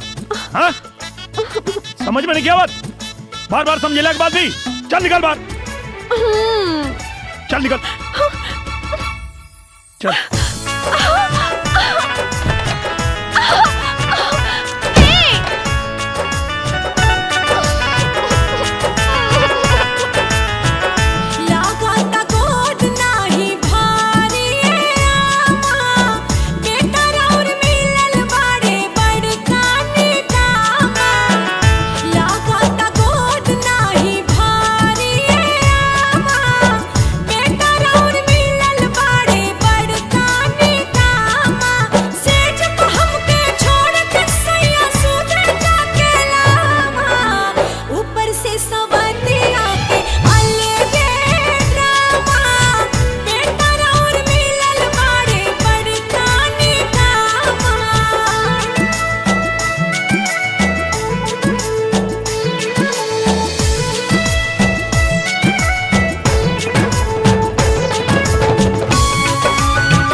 मंगलम भगवान विष्णु मंगलम गरुड़ध्वज मंगलम पुंडरीकाक्षम मंगलाय तनोहरि। ओम विष्णवे नमः विष्णवे नमः विष्णवे नमः। बहू के बुलाई, पूजा के समय बीतल जा रहल बा। पायल, हाँ भैया। किरण के बुलावा, पूजा पे बैठे के बा। ठीक बा भैया।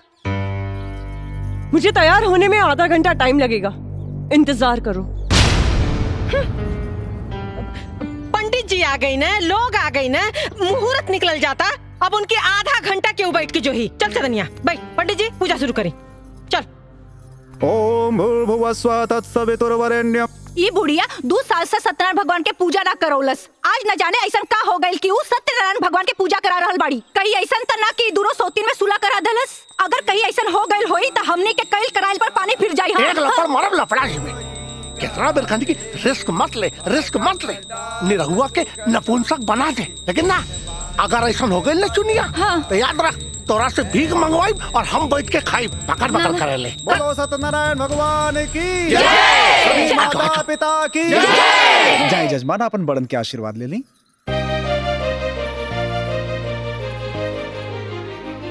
खुश रहा बेटा, खूब खुश रहा। खुश रहा, खुश सदा सुहागन रहा। अरे तू धन लहा पूतन फला है दुल्हन।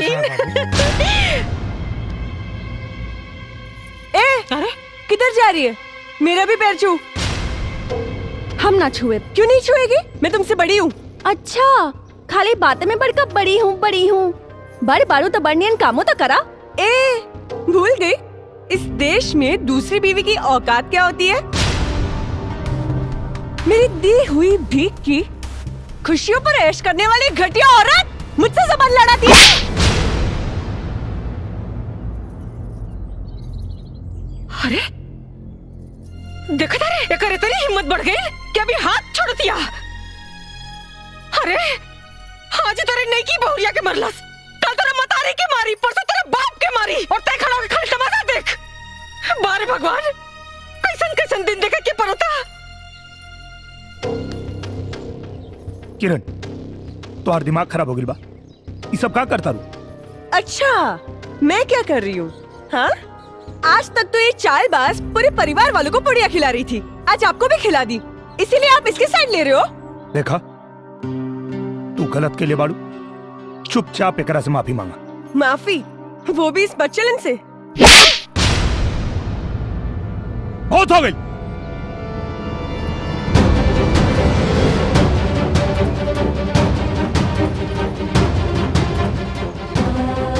चल तू नहीं जाए, लोग आप लोग अपने अपने घर जाए।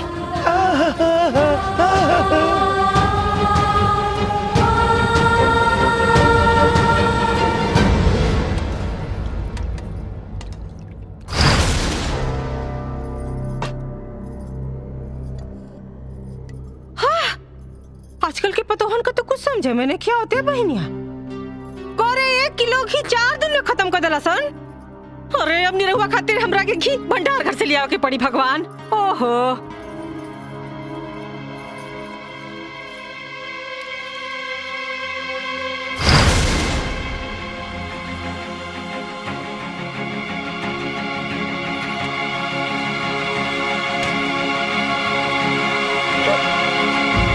दुल्हन, दुल्हन ला, बचवा हमार सवेरे से कुछ होने के खेले हुआ है ना, ला आज ना खूब मन से एकदम गिरा दिया, मतलब खिया दिया है ना। खिया दिया है।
चढ़ल बा अखिया देखो तारा तू आज एक टकिया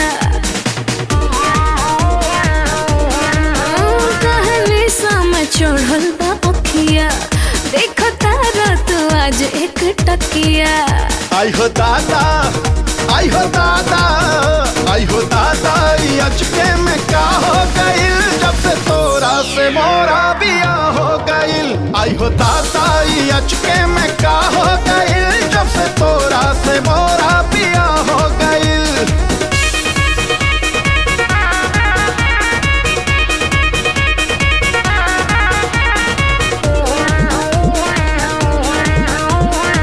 कोरोना ऐसन कुछ बात हो कब भूलाए नहीं रात हो जड़ा में धरब त ये रानी छोड़ब सीधे पिता के बरसात हो भले रहबो त के चौका बर्तन करे भोरे भोरे राजा न चूल्हा जरे आई हो दादा आई हो दादा आई हो दादा अचके में का हो गइल जब से तोरा से मोरा बिया हो गइल आई हो दादा अचके में का हो गइल जब से तोरा से मोरा बिया हो गइल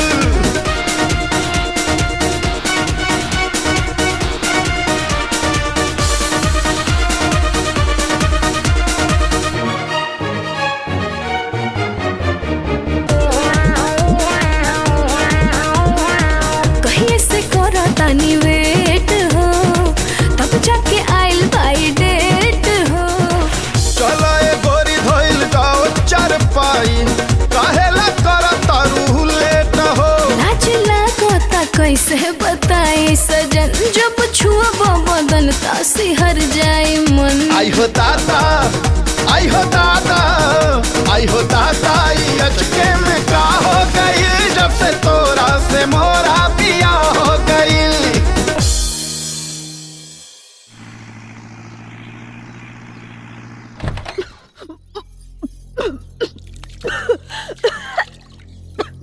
हाँ? अरे दुल्हन कहाँ गई तबीयत नहीं ठीक का कहाँ गई हाँ अम्मा जी तनी उल्टी होता उल्टी होता उल्टी होता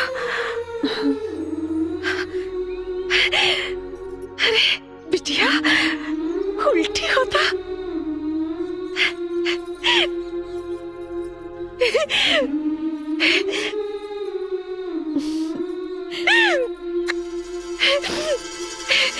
अरे ऐसे कमाल कमाओ सिकुमरा नंदुआ बड़की छोटकी अरे कहाँ बड़ा सन हवा अरे मन सा पूरा आ गया बहुत बड़ खुशखबरी आ गई अरे रुआ दादा बने वाला बानी दादा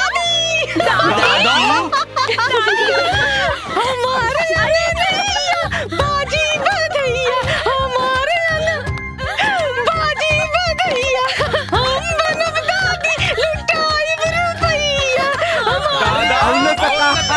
बाजी बधैया हमारे अंगनैया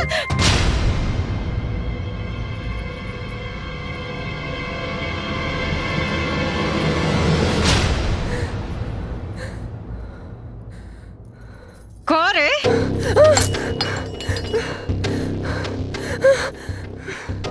ये तो पहले ही पसीना पसीना हो गई ले दादा हमरा पतो के माई बने का खबर सुन के एकरा तक करे जा पर सांप लौटा लगल हो हैं?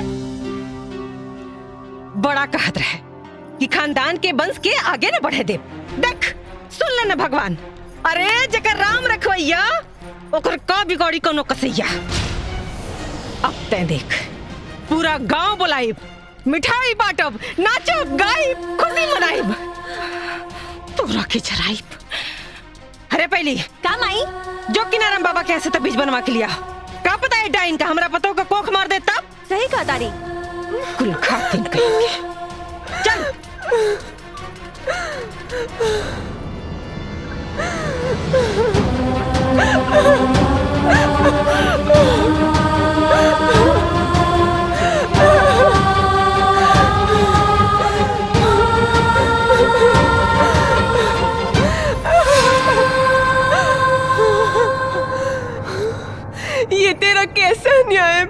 भगवान ये तेरा कैसा न्याय है, जिसने इस घर को वंश देने के लिए इतनी बड़ी तपस्या की, आज तूने उस तपस्या का ये फल दिया, उस पे लांछन लगवाया कि वो इस घर के वंश को नाश कर सकती है। क्या कसूर है मेरा? यही ना कि मुझे कैंसर है और मैं मरने वाली हूँ, यही ना कि मैं इस भयानक बीमारी के बारे में किसी को नहीं बताया। मेरे देवता समान पति का दिल तोड़ा है मैंने। मैं ऐसा नहीं करती तो क्या करती? अगर मेरे पति को सच्चाई पता चल जाती तो जीते जी मर जाते, लेकिन दूसरी शादी कभी नहीं करते और इस घर को कभी भी वंश नहीं मिलता। इस छोटी सी जिंदगी में तूने बहुत बड़ी परीक्षा ले ली भगवान, अब और परीक्षा मत ले। मैं एक इंसान हूँ, तेरी तरह भगवान नहीं हूँ। मैं तुझसे अपनी उम्र बढ़ाने की मांग नहीं कर रही हूँ, वैसे बस थोड़ी सी जिंदगी की भीख दे दे भगवान, ताकि मैं इस घर के वंश को देख सकूं, गले लगा सकूं और मेरी तपस्या सफल हो जाए। हे भगवान।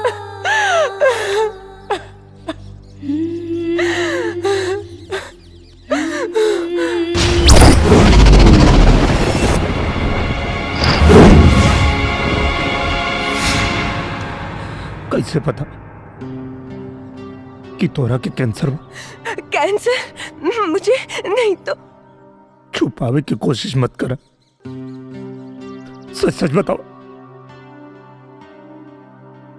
तोरा के हमार क्रिया?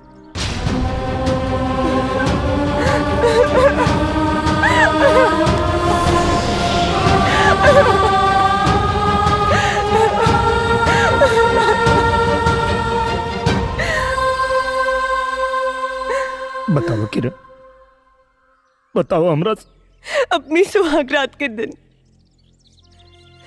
जब मैं सजते हुए अपने अरमानों को सजा रही थी, तब मेरी सहेली सोनिया का फोन आया।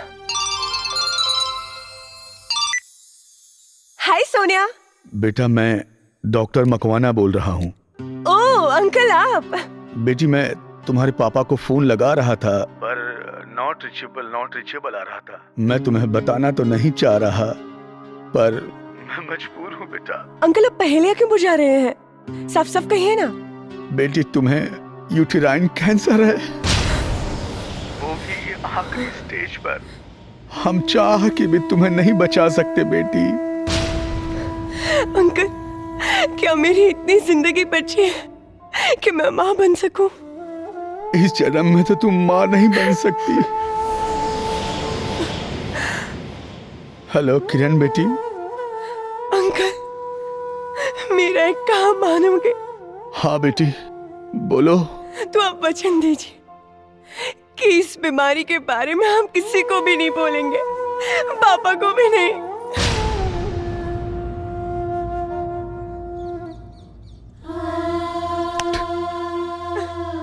बहुत अभागा बानी हम, बहुत अभागा बानी। भगवान हमरा प्यार के बारे में रखी भगवान। इनकर सारा दुख हमके दे दी भगवान, इनकर सारा दर्द हमके दे दी भगवान, इनकर मौत भी। ऐसा मत कहिए, मत कहिए ऐसा। भगवान ने मुझे इस जन्म में सौभाग्य नहीं दिया पत्नी धर्म निभाने का,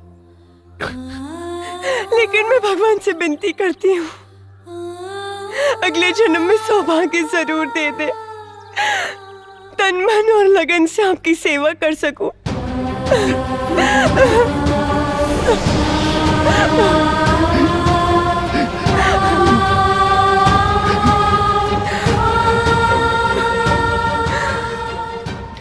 आपको मेरी कसम है, ये बात आप किसी को नहीं बोलेंगे।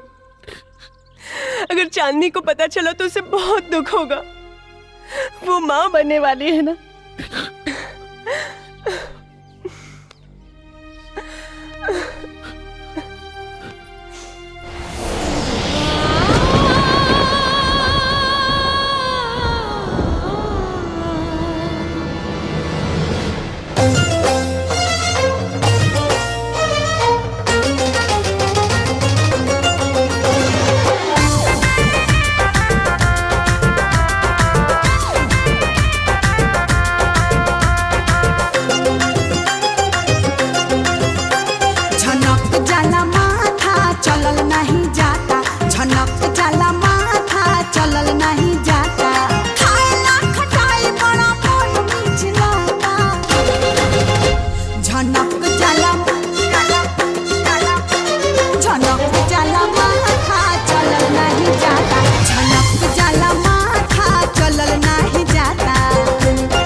भइल ठंडवा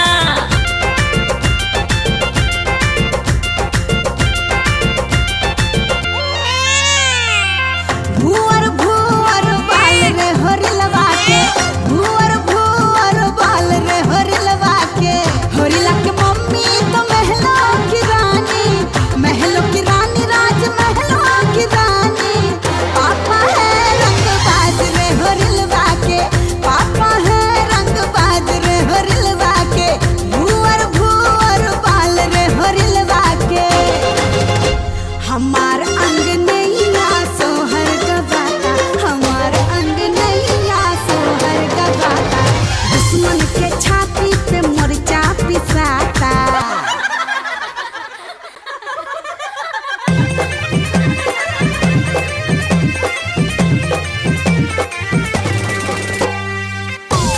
अरे पतईबू ई दर्द ना महिला कैसे सहलू मोर पहिल पीर जब आई रे हम भुइया लेट बिताई रे मर गई दैया रे मर गई दैया रे ननदो के भैया जादू डाला रे ननदो के भैया जादू डाला रे ननदो के भैया जादू डाला रे ननदो के भैया जादू डाला ए दुल्हन जा अपने माई के गोड़ धैला ओकरे बाद सबके आशीर्वाद लैला आवा जा आवा ना जा माँ जी के पास सबके आशीर्वाद लेने की चाहिए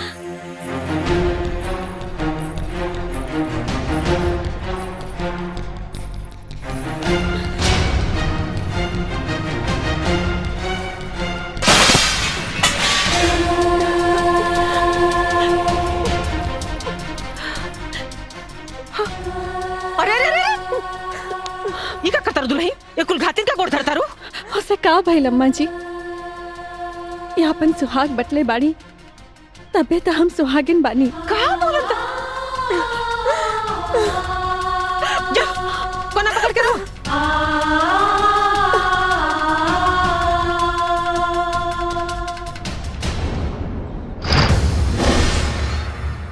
चल चल मुकर चल आज तोर सारा घमंड चूर चूर हो गई अरे तोरा लाख सरपले के बाद भी भगवान हमार मुंह उजियार के देना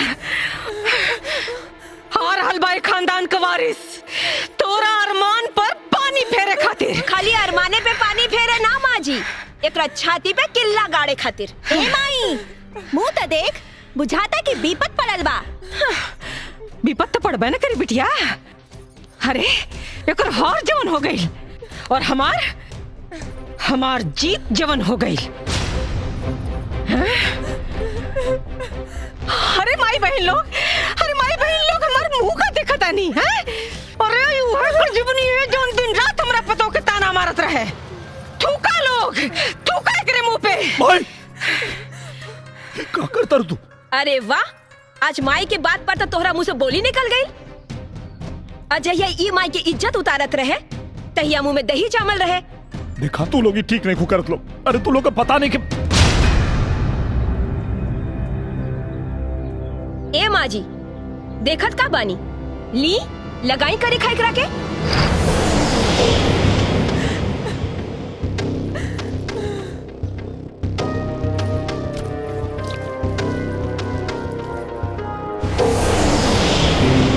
ले जाई लगाई लगा दी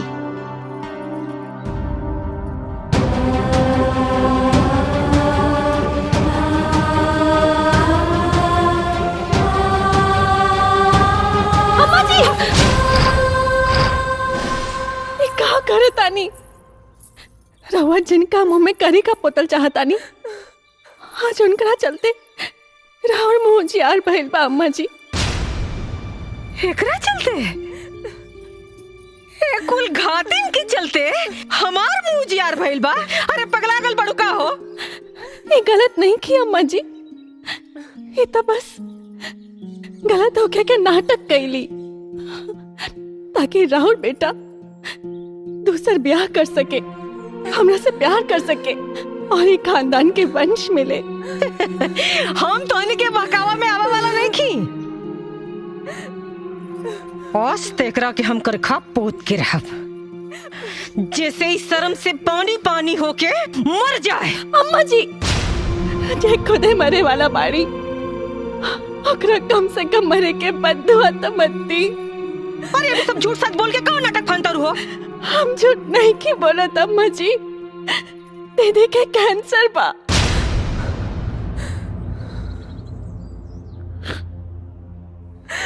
काका कैंसर। हाँ माई, और अभी बस कुछ दिन के मेहमान बाकी।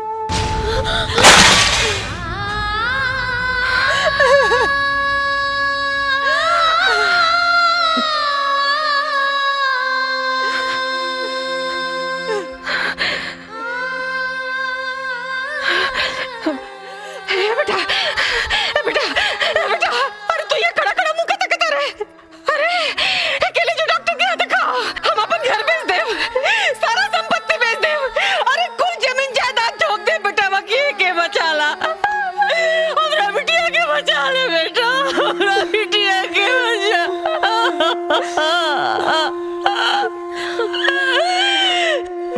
कुछ नहीं क्यों हो सकत माई,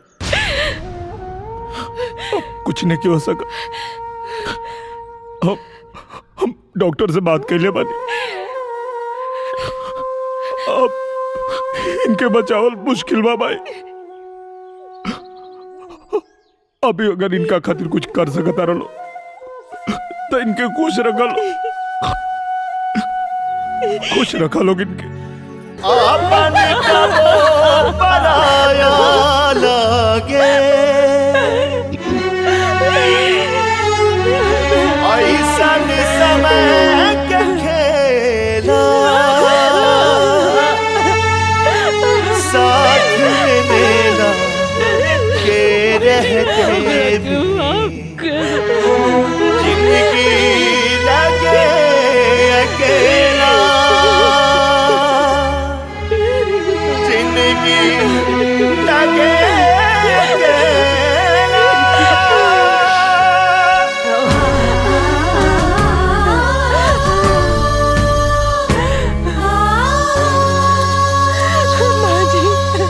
बिनती कारी ने तोहसे हथवा के जोड़ के,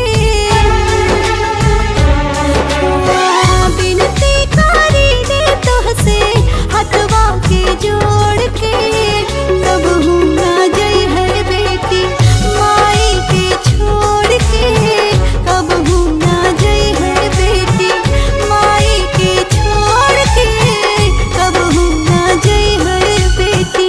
घरवा के लक्ष्मी हो बंधन की तोड़ के, कबहू न जई है बहू हमनी के छोड़ के, कबहू न जई है बहू हमनी के छोड़ के, कबहू न जई है बहू।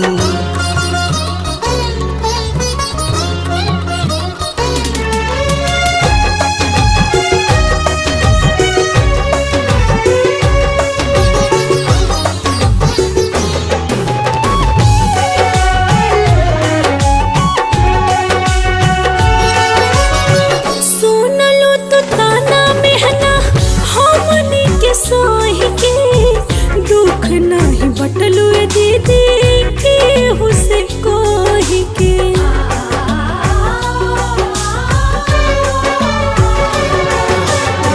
माफ ना विधाता करी है, देनी तो के चोट हो, तू ही दे दो माफी दीदी, होई तो से चोट हो। किस्मत हमार जे पैनी हमको के जीवन साथी, किस्मत हमार जे पैनी हमको के जीवन साथी, हमनी के जोड़ी ऐसे जैसे कि दिया सतबाती।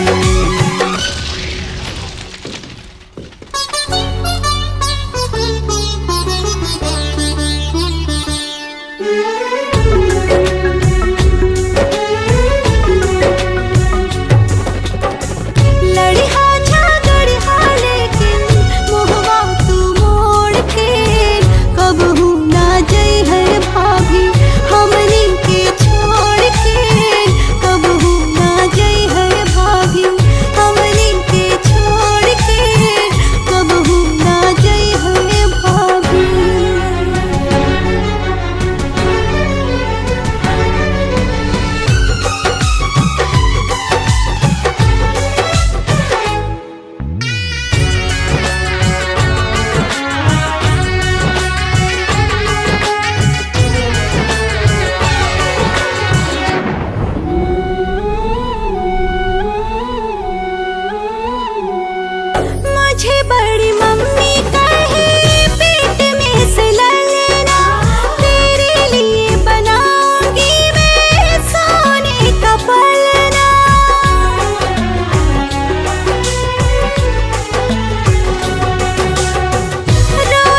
सांस टूटे जे पहले रोक देती वक्त के धारा।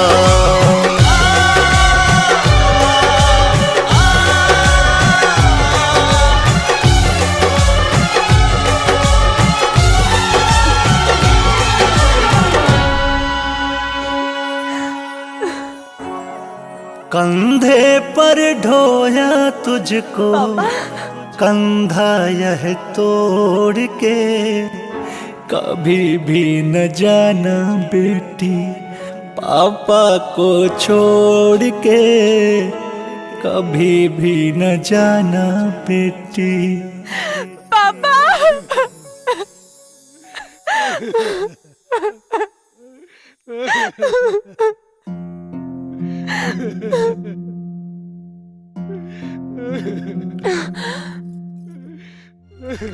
पापा आप ऐसे रो रहे हो जैसे मैं कल ही मरने वाली हूँ। जस्ट चिल, शट अप, मैं तो सालों साल जीऊंगी। मेरी अच्छी बेटी। गंदे पापा, मेरी प्यारी बेटी। झूठे पापा, मेरी सुंदर बेटी। टकले पापा, पापा बेटी।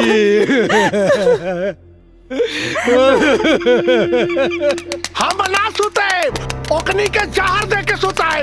गिरधारी यादव के घर के अगर मरघट ना बनवनी ना तो हमारा नाम टेंगड़ा यादव ना, टेंगड़ा यादव।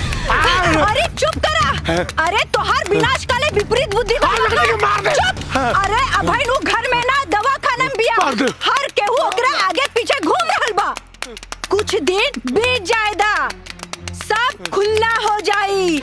ओकरा बाद हम मौका मिलते ही विनाश कर देब, वंश के नाश कर देब।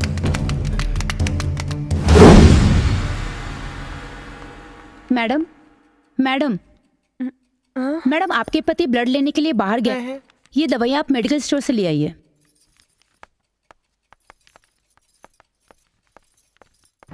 कहाँ बाने? औकत लेके कहाँ बा? देखा ठीक से। आज अगर मिल गई ना तो निराहुआ के वंश का अंत यही अस्पताल में हुई।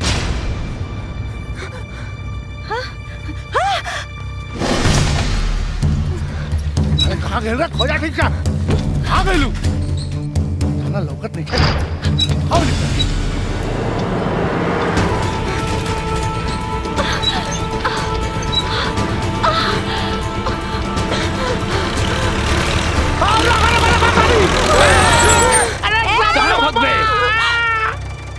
आज तू बच के कहाँ जाइबू?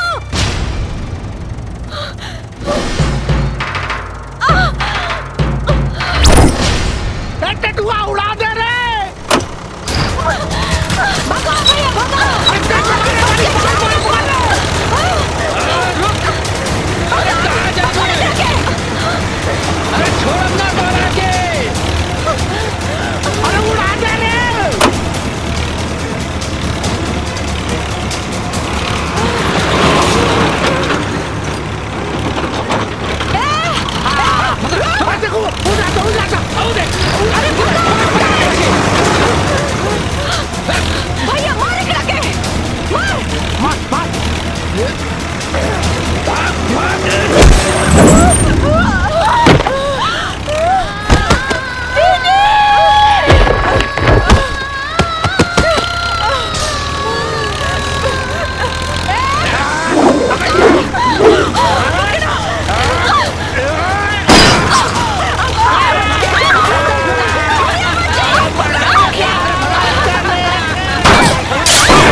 जल्दी उठो।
माफ करो भैया। अरे टेंगड़ा तू भाई ना कसाई है। माफ करो। तू ठीक है बेटा? ले जान पड़ा हो।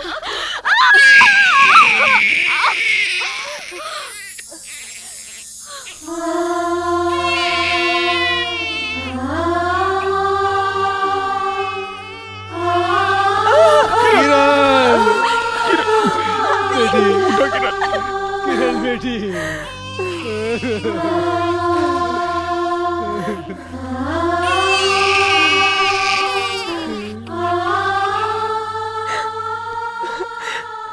चुप चुप जियो मेरे लाल। आज मेरी तपस्या सफल हो गई।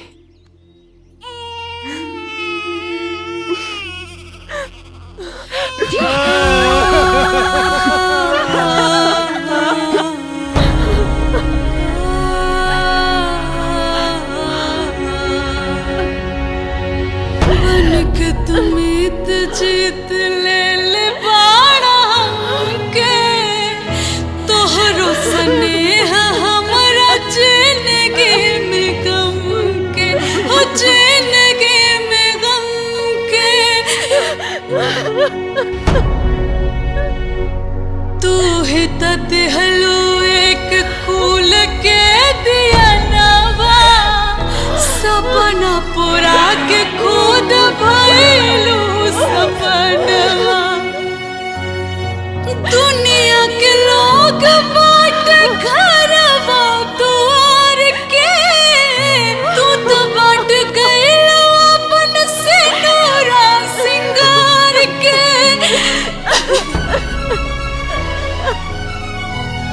अपने कुहू करू अपने कुहू करू हमरो के कुहू कवनु बतावा जान कौना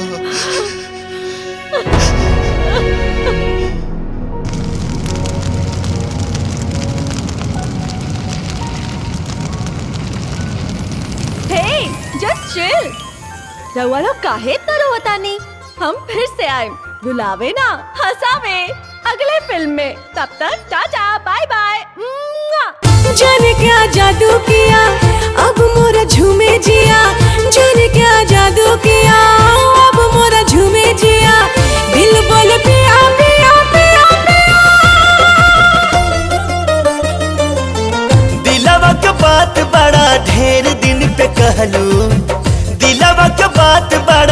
ढेर दिन पे कहलू बतावा जान बतावा जान बतावा जान कौना बदरी में छिपल रहलू बतावा जान कौना बदरी में छिपल रहलू